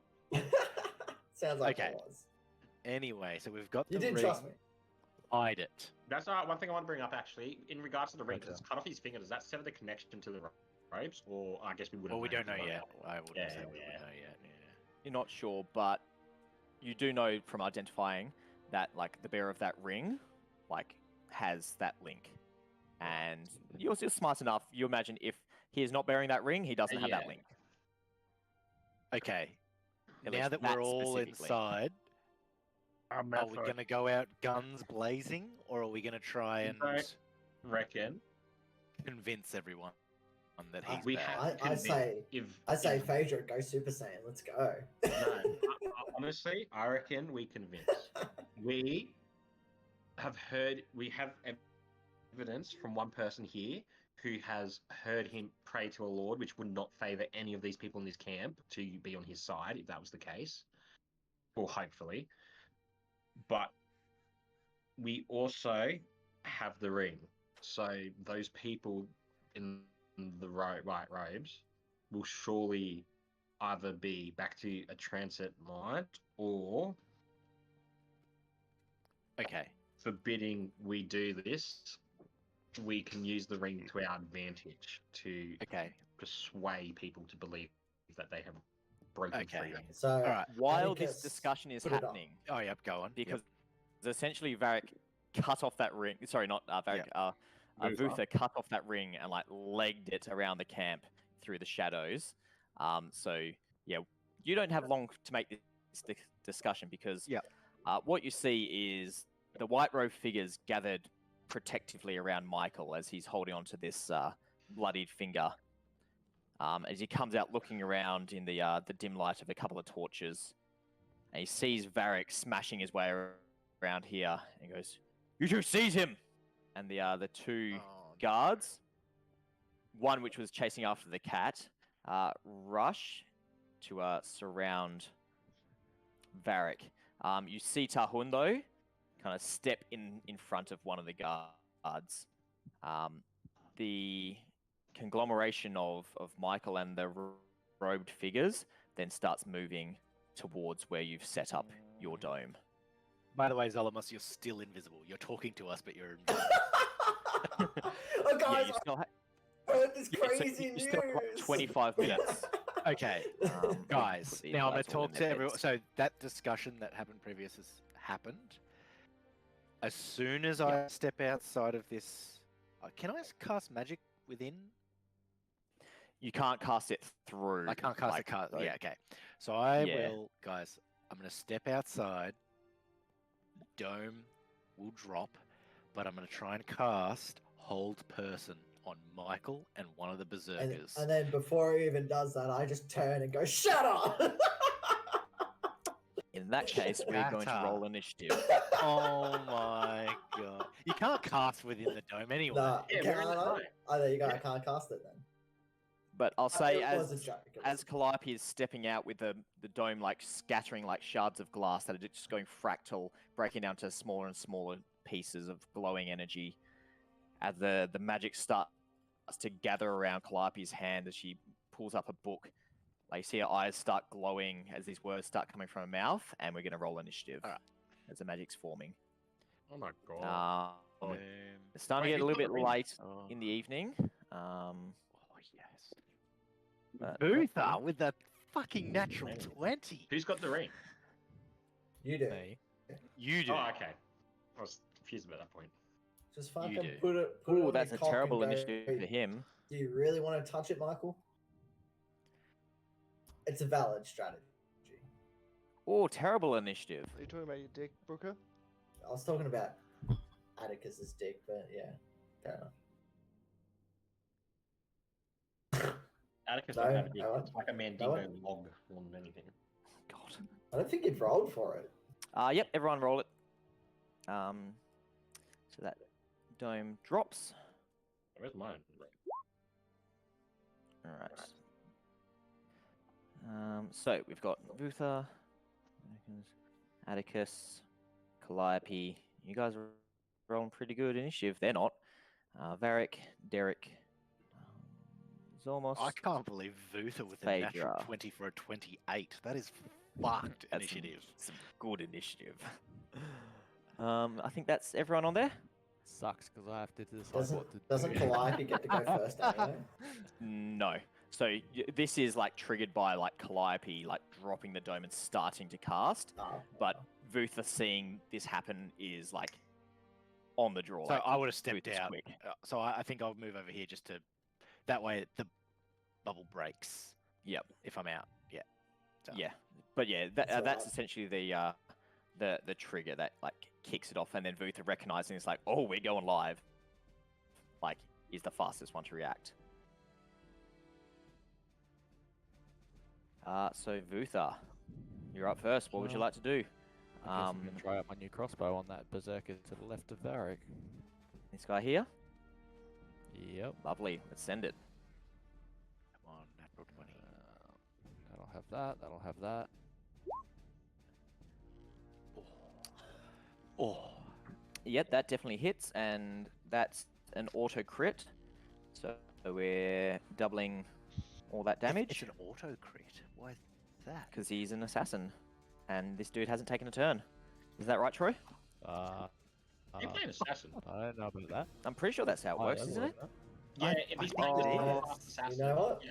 We'll Oh, take yeah, the 36 maybe. damage. Oh, it's a critical hit. Oh shit! You just fucked his day. Yeah, it's a critical hit. So yep, roll another 3d6 for your sneak. Fucking hell. Wait, just doing this. Yep. Wait, what? Ooh, that's it. Jesus. And roll another. Hang on. I don't want to be a party pooper. That says that he's surprised. Was the Berserker surprised or not? It's because he went first in initiative order. Yeah, no, that only gives you advantage. It doesn't give you critical hit. Ooh, oh yeah, sorry, true. I'm not reading anything. I'm drunk. I think it would be pretty surprising. Me if something too. crossbow bolts come out. Yeah, sorry, no, you're This is correct. Vharik comes flying out of nowhere. Yeah. They just come out of a tent and drop. It's like, Yeah, no, true. Sorry. Yeah, you're correct. It's not a crit because it's not surprised. Yeah, Sorry, I've looked at a stat pretty as poor. No, sorry. for a lot of time. Thanks, Murky. Murky gets inspiration though for being a dommer. Oh, But that's- that is still 17 points of damage. you're a rules lawyer, mate. As Vharik, you see this crossbow bolt glowing slightly just jam into the side of the rib cage of this berserker guard in front here with this great axe. Kill him, he has the ring. He has the ring. So, let's just confirm who has the ring. Atticus. Definitely Atticus. It is definitely Atticus. Alright, happy with that? Cool. I'll untick that because that doesn't exist. Yeah, what's the ring? Oh, wait, no. So yeah, you can add Michael's control ring to your inventory, Atticus, and Zolmos can. Vutha can just delete it. Yeah. Sorry, what are you doing? So you got your movement and your bonus action, Vutha. I'll just actually let's duck over here by this tree, and I'll hide in that tree. Yep, that seems successful enough to hide. You just squeeze out through some of the palisades. No worries. Oh, is that what they are? Yeah, they're essentially posts like driven into the ground. Yeah, But that with makes sense. small I thought gaps. there were lots of, like, You imagine rocks that it's like arranged big enough to there. stop larger creatures from getting through, but you know, small enough that you can squeeze your seemingly flexible rib cage and frame through. Cool. All right, these guys are going to make their attacks. So starting with the axe wielding dude. They only get one attack, but he's going to do a reckless attack. So great axe at advantage. So that's 9 slashing damage onto you, Vharik. But I'll put that there because he's reckless. And then this guy, seeing Tahun get in the way. Oh, I didn't roll initiative for Tahun. Where's his initiative? That's right, 7. Nice and low. And this guy is going to take a swing at Tahun with his great sword. Once again, reckless, because why not? Oh, that's a terrible roll. You suck. What's that damage? How did he get 2 damage? I do not know how he got 2. That hasn't added his strength modifier. I'll fix that. While Atticus is taking his turn. Oh, awesome. I'm going to put the ring on. Actually, that didn't add enough. Why did that not add No, that's fine. like anything? What is going on with that? Sorry, let me just... He's surprised. He's not surprised. It should be like Surprised how little damage I he think does. he's to hit. And that should be a plus 3 on that. Did that work? Let me try this again, shall we? I'm not going to take this roll, but okay, yeah, that's looking much better. But he would have gone a 15. What's Tahun's armor class? Nope, that definitely missed. No, cool. Yeah, sorry, Atticus, go for it. Yeah, I'll put the ring on. Yep. So yeah, that can be a free action to essentially pick up or interact with an item similar to opening a door or whatever. Yeah, So okay. if you slip the ring onto your finger, instantly you start hearing slight whispers in your mind. Sorry, that one. Yeah. You start hearing 8 separate voices. Not enough to understand, but just anger and slight hints of panic and worry, just whispering thoughts in the back of your head. Did it affect the 8 people protecting Michael? Give me an insight check. scroll up inside. Oh my god. Don't seem to notice anything. Currently, it's fairly dark out there as well. You do have your dark vision, but you can see there's a few torches, a couple of lanterns still burning, enough that you can see in the dim lights that is in the camp. So yeah, anyone without dark vision can still see enough. That being said, most of you have dark vision. Yep. So carry on. Yeah. Okay then. I guess for my action, I will cast. Let me quickly just read it. But I'm just gonna see what the 60 feet.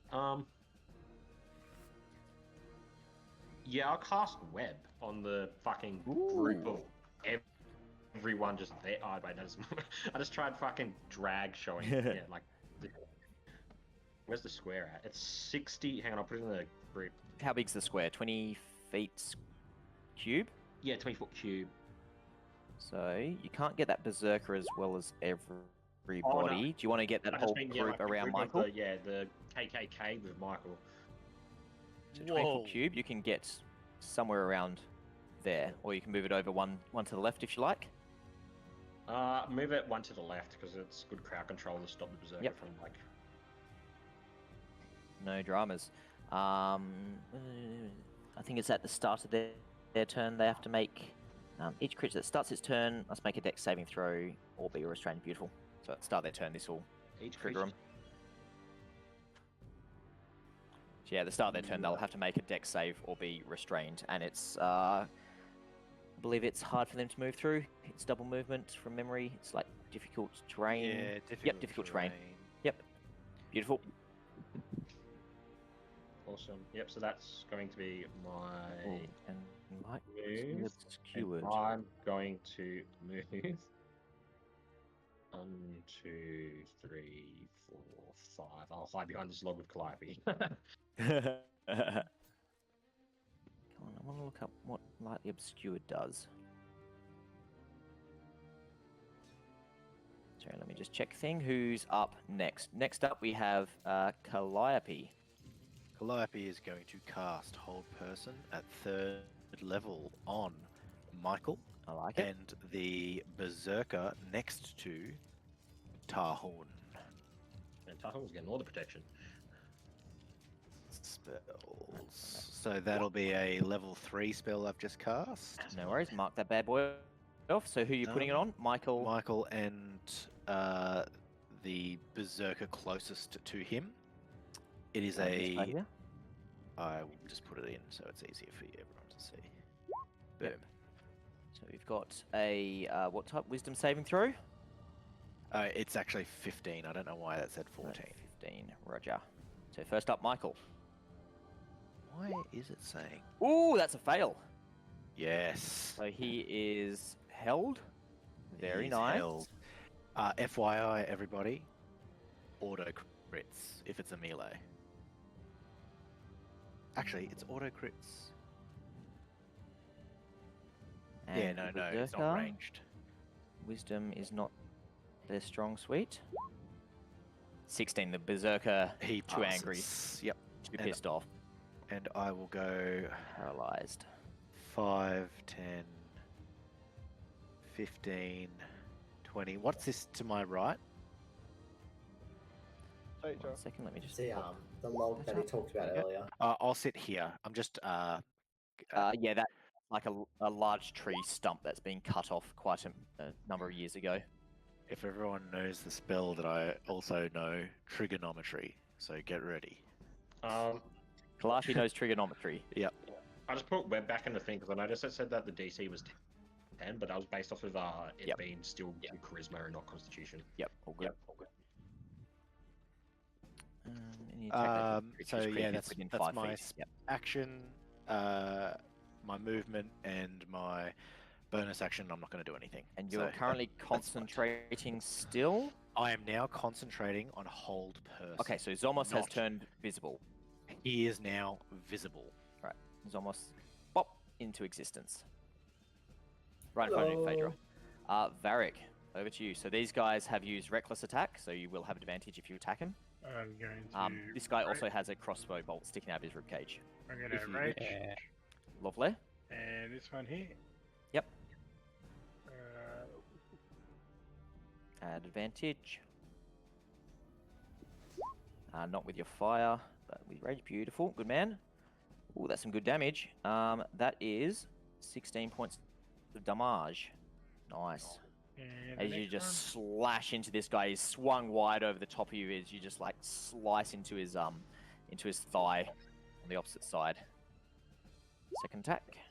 Ooh, yep. Ooh, top damage again. Very tasty. Just spray of blood splashes out across the white tents hang behind on, him. and also forgot. Oh, sorry, I didn't mean to do that. Ooh, yep. And another 5 on top. You see just this burst of white energy erupt out from Vharik down his arms and surging out from the blade. Another 5. Ooh, this guy is looking very rough. You can see the blood loss is already adding up very quickly as there's spray of blood out of his femoral artery that seems to be severed. Bonus action or movement? Bonus action rage movement. Nope. All right. Derek, over to you. Okay, so I'll turn back into Derek.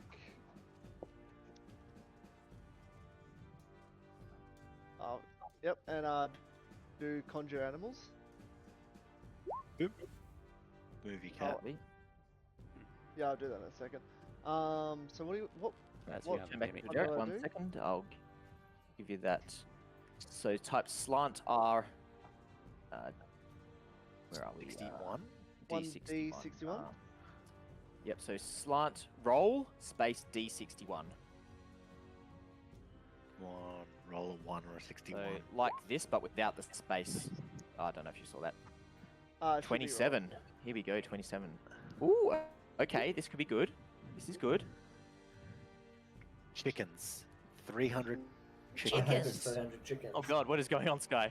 Look at all them chickens. By the way, naked while I'm doing this. Oh, you are Oh. naked. You're naked. That's so bad. You just lost all your armor, by the way. He doesn't wear armor. He's always naked. Yeah, that's fair. You need to get that. So, What's the as he- spell? Bark skin. Oh, That's God, the this one is you gonna be need. a pain in the butt. Oh God. So, as you see the cat's form just surge and twist and more grow, cats. suddenly, where are you putting this spell? I'll put it just in front of the group, and I'll tell whatever animals. It's like here? Just where I put the line. Do you see that? Oh, yeah, along that line? Yep. And I'll just tell. Suddenly here.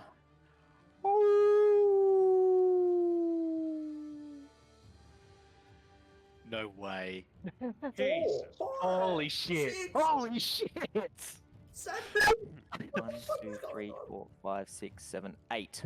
Holy fuck. Suddenly, this entire pack of wolves just howling appear out of the nothingness, seeming to just apparate out of the ground and the air around you. So, roll initiative for them. If you kind of could, you should be out. Wait, 1 second. Is it at the end of his initiative though, or do they? I think all it get says that right moment? there that you roll initiative. Oh, holy shit! You should be able to control them now. 1 second. What are their names? Name all of them. Oh, bro, you rolled perfect initiative. We're for going them. next. They're literally going next. Very nicely done. Okay, so I'm gonna tell them to hold their action and defend the group if anyone attacks. Ooh. All right, so they're gonna essentially just hold the line. Yep. Nice one.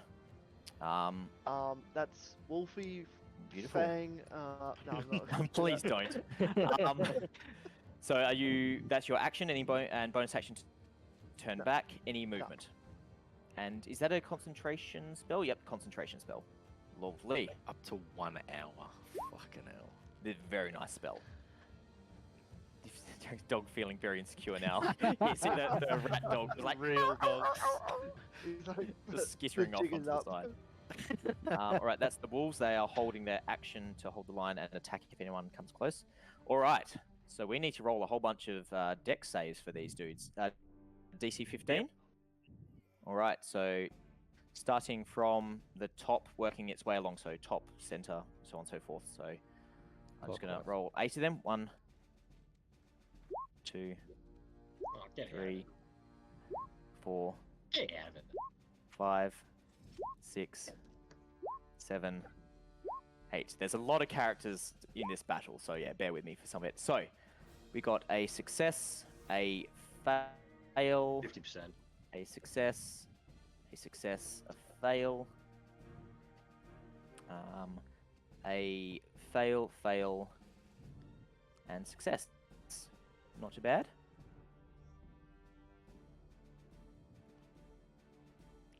Also, don't mind their name. That's just the name of the default like templated creature I needed.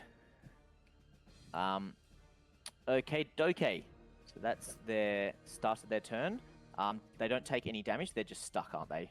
Yeah, no damage. For now. Yep. Until someone got them Seven. lights fire to it. Right. So, ooh, what have we got here? 5, 10, 15.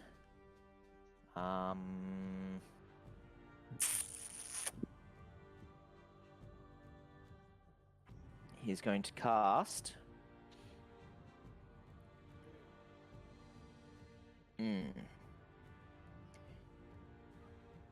Sacred Flame. So, Derek. Yep, Derek, I need you, as this one, she charges out from amongst the web, flicking her feet free. Derek, give me a dex save. Yep. Try to put concentration on Zolmos. Zolmos isn't concentrating on anything, are you? I think I Nope. just selected the wrong one. The dex save, DC 11. While that's happening, stuck, but they can still cast spells. So you take 5 points of damage and give me a concentration check, so con save. These three up 10. front. Higher than 10. Higher than 10. Oh, I've been rolling so bad. Oh, so Your wolves instantly, are gone. the wolves are gone, but these two up the front will get their attacks first up. Oh, that's So so roll brutal. as the wolves just seem to start dissolving, like bacteria is eating their flesh from the outside, but sped forward. It's like one of those like nature documentaries where they focus on the corpse that is just being eaten and devoured. So yep, you can make 2 attacks with those wolves on that first one, but the rest of them disappear as you lose concentration on the spell. You need Warcaster. Warcaster. These 3, first one, they have advantage as well, so I'll take this. So yep, first one hits, and I'll take that first damage for 6 points of damage. This one, So roll again at advantage for that second wolf attack. 13 just hits for another 8 points of damage. They need to make strength saves or be knocked prone. They're not the strongest of people. Good for the first. And second attack. So this one is knocked prone on the ground. Right, these next 3. Where are we? 2 can play at that game. Vharik, I need you to make a wisdom saving throw, please. Tahun is also going to make a wisdom saving throw. And let's go Zolmos. Wisdom saving throw, please. Fuck, they are upcast to a level 4? No. No, so these 3 up the front are all casting Oh, it. shit! So, what's their DC? Did it say what it was? Nope. Their DC is 11. Zolmos just succeeds. Vharik, give me a wisdom save. Sorry. Wisdom save for our dragony friend. Succeeds. And Vharik. Oh, by the way, Done. Zolmos, you had advantage. Huh? Why? We're half elves. It's a chance. Ah, thank you. So Vharik, you are currently paralyzed. Let's just use that. All right, so that's those 3. Next 2 up the back here. 5, 10, 15, 20, 25, 30. Starts flanking around. 5, 10, 15, 20, 25, 30. 5, 10. Let's go You mean that? 15, 20, 25, 30. What's that you're putting up? Oh, Tim, that was an accident. I was just checking Okay, to see. no dramas. And he is restrained. But let's do these two first. Yeah, sorry, this is going to be a little bit of a slow one. Oh, here we go. And that one that got hit by the wolves is going to give some temporary hit points to Michael and these 3 that are still stuck in the web. Master of pleasure. Sounds like Nice. Mum. Oh, God. Oh, shit. Damn. God damn it. She learnt from you. Oh, wait, what? I had the be the Yeah, master of that's- pleasure, Westy. But she learnt from Westy, so they're definitely banging. So you see, as this one like cries out in pain, you see this like weird shimmering field appear around these 4 up the back here. Next up, we are going to cast. Oh, that sounds like fun.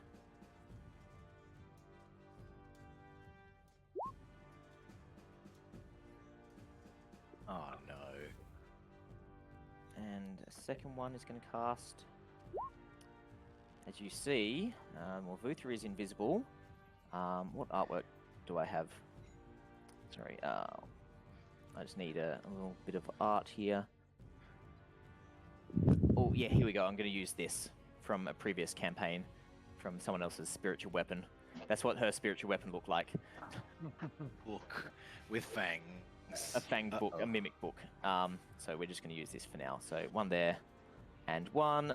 Let's go next to Calliope. Oh, actually, what's the range? 60 feet. Range of spiritual weapon. Is that 60 feet? Yeah, 60 feet. Oh, yeah, seen. Beautiful. That's enough to get next to Calliope. So that first attack is on Atticus. So that was a 10. So I believe that misses. Second one was a 10 as well. Okay. Both of those miss. As you see these 2, their hands reached out towards you, maintaining concentration. So this one over here and this one over here are maintaining concentration on those books. This one back here is going to cast Shield of Faith on Michael. So his armor class is up by 2. And he's concentrating. Armor class up to that. And then this last one here, what's he going to cast?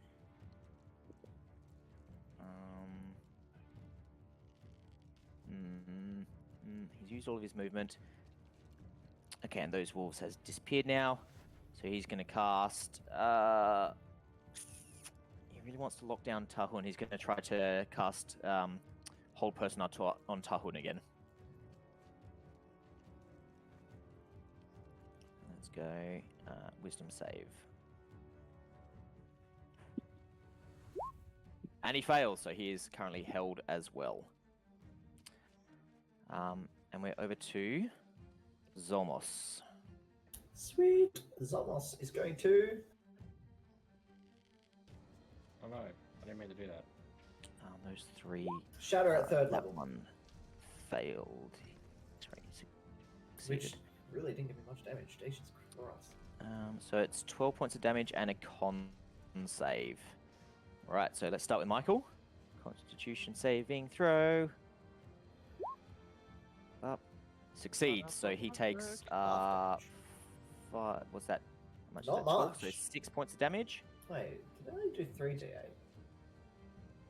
Did it tell you 12? What is it? 3d8 plus you upcast it. Yeah, I upcasted that. Yeah, so 4d8s. Yeah, because that higher level cast, that's an extra d8 there. Yeah, why didn't it add it though? You just manually add it. So that's 3 plus 9 is 12. Oh, I see. So yeah, if you mouse over, you can see it rolled a 1d8 and it rolled a 3. Alright. Right, so he took a little bit of damage. Let's go the 3 bottom dudes. So from left to right, con save, con save, con save. And that's all 3 failed, I believe. And then one more for the top one. Oh, all of them failed. And then the final Constitution saving throw for... Sorry, 2 more for concentration. 1 fails, 1 succeeds. So, Tahun is still held. This guy here was holding Vharik, so Vharik is no longer held. It's going to be a complex battle, guys, so just bear with us. Oh, no, yeah, it's going to get worse. And You're gonna... it's 10 o'clock at night, so yeah. So he's still got that. And they all took 12 points of damage. Very nice.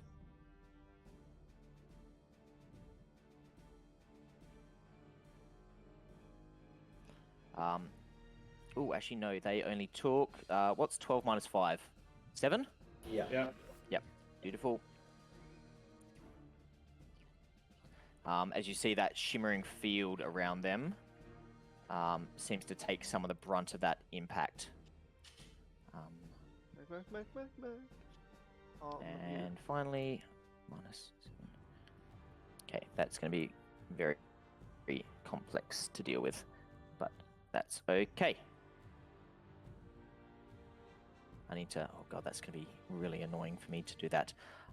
But you see those same fields appear around this one, this one, this one, and let's go this one up the front here. With that extra pool of temporary hit points.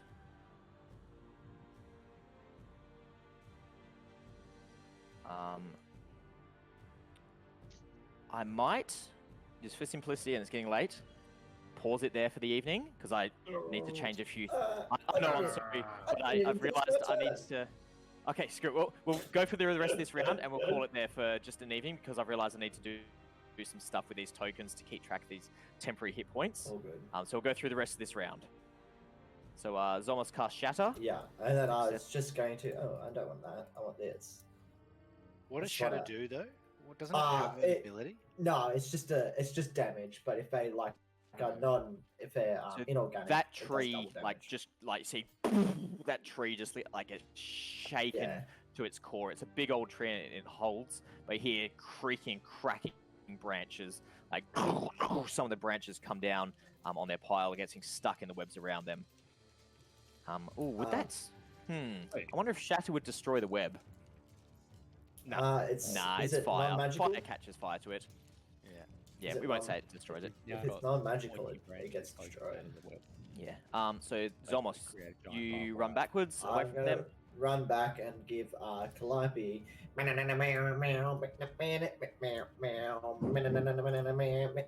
bardic expression. Lovely. Calliope mark down bardic inspiration. Tahun is held. At the end of his turn, he can make a wisdom saving throw. See if he can break free. Up. Yes. End of his turn, he breaks free. He is a good next round. He's no longer concentrating. Michael's turn. He is paralyzed. So at the end of his turn, he makes a wisdom save. Little jerk. Come on, please break free. Nat 20. Jesus Fuck. Christ.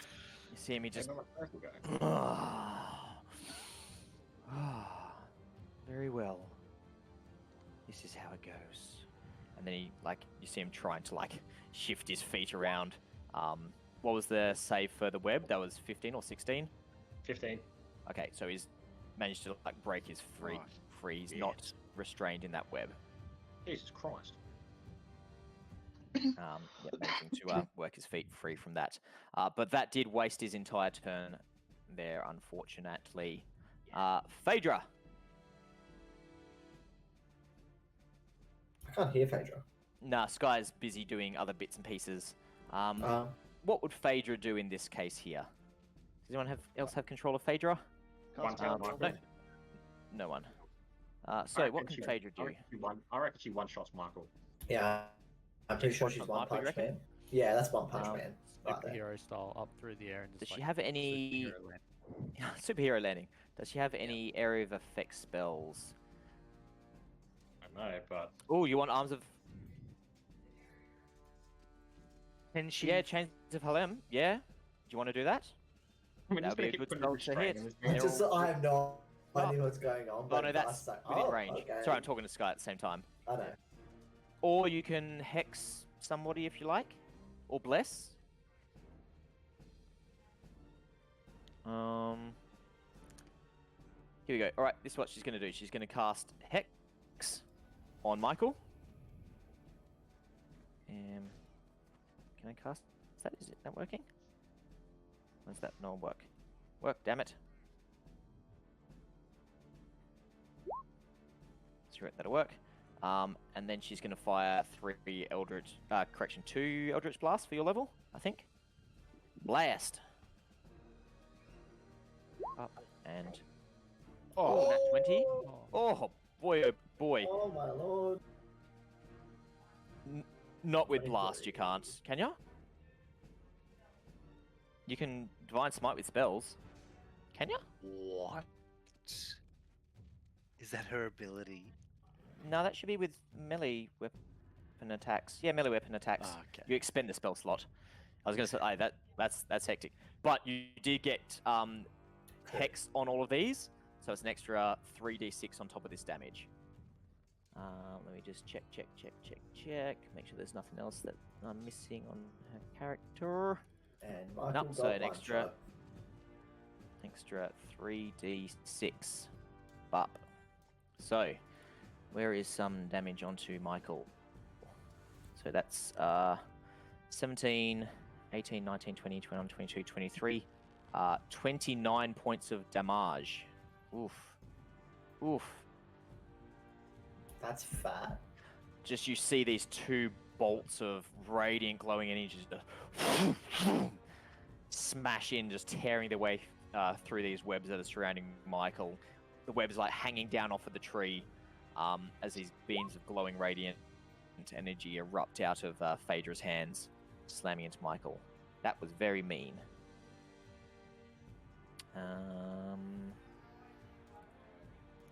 Because he's coming after you because Vutha cut his finger off and stole his ring. But if you don't mind, we will call that there for an evening. It's late. Yeah, I've got that's lots to fine. do tomorrow. That's full round. Excellent work, everyone. I'm hoping everyone very much enjoyed that session. I very much did. Really good roleplay and chatter. That was sick. Yeah, I need to change around a few of these tokens so I can more accurately keep track of like temporary hit points and stuff. And I need, Because there's a lot of things going on in this fight. I need, but mate. I'm going to hit him with Fireball next round, and they're going to cover a lot of damage. yeah, it's going to hurt. I'll be dead. That's going to hurt a lot. But yeah, so we shall step off again next week when we play, starting with Vutha at the top of the round. But yes, very good game. I like. See how you guys do. So far, so good. I feel confident. Well, you guys got Oh, really good initiative compared to their really bad initiative, and sometimes that's the make or break. And even just restraining half of them helped a lot. That definitely helped a lot. But yep, I'm going to do some things to these tokens so I can keep track a little bit easier. But yeah, well done everyone, and we shall continue playing next week. Sky's got this all recorded, so if you wanted to go back and double check anything that got said, feel free to like use that once Sky gets it uploaded. Or just ask. That's fair. How big was Derek's cock? And if you think of a name, let us know of a name for the episode. Oh, Christy, yeah, yeah. roll a d12 right now. It's something about joining a cult, right? Definitely hashtag not a cult. Yeah, Definitely yeah, not, yeah. Definitely not drinking the Kool-Aid. Yeah, sip the Kool-Aid. Sip the Kool-Aid. No, we've already used that one. What's the D12? Sip the Kool-Aid. Delicious Kool-Aid. I really enjoyed that, Bryce. Yeah, you guys, like, really good. That was super fun. I thoroughly enjoyed the discussions with Michael and people volunteering. I love that the and person learning who, things, maybe. who wasn't involved at all, like with like the people getting cultified, just walked in and chopped his finger off. So so happy about that because I've been thinking about that the moment since, like the ring was mentioned. I was like, I want to chop his finger off, but I like, Yeah. room I full of wanted people. to. I wanted to as well, but I just didn't want to get stuck in a room full That's of exactly fucking right. people with me just like invisibly cutting a dude's finger off. Like, And then Troy the clutch the bottle because I was like, he's fucked himself doing this, but it's sick. And then he's like, I'm gonna pull the bottle. I was like, oh my god. Oh, yeah. I will say as well that essentially all these other like junior cultists, as the battle like kicked off, they're pretty much like running. They're like Alright. huddling in their tents. Like they're not Oh, set up because for combat. I genuinely was like, Except for I that could guy. line up a good lightning bolt up that line. Yeah, you Alright. see them. They're like looking out. They're borderline panicking. You're not sure which way they're going to go yet. We may find out whether they get the courage up if they see Michael taking a lot of damage, or if they're going to Follow continue Atticus. scared. But yeah, they don't look like they're as fanatical as these white robes, I would say. Just for your understanding about what's going on with these guys, noting that they haven't done anything yet. Don't worry, guys. I got the ring. I'll be the new Lord and Savior. Oh no, here's the new cult leader. Yeah, sacrifice him straight away to the Raven Queen. That'd be crazy. It's like, I am your god now. Oh, Jesus. Yeah, too easy. Oh, But yes, all good. very good game. That was very fun. I definitely enjoyed that. He doesn't have any Fare temporary hit thee points. well. Fare thee Have a well good one, indeed. my dude. I'll talk soon. Bye. Bye. Night. Bye.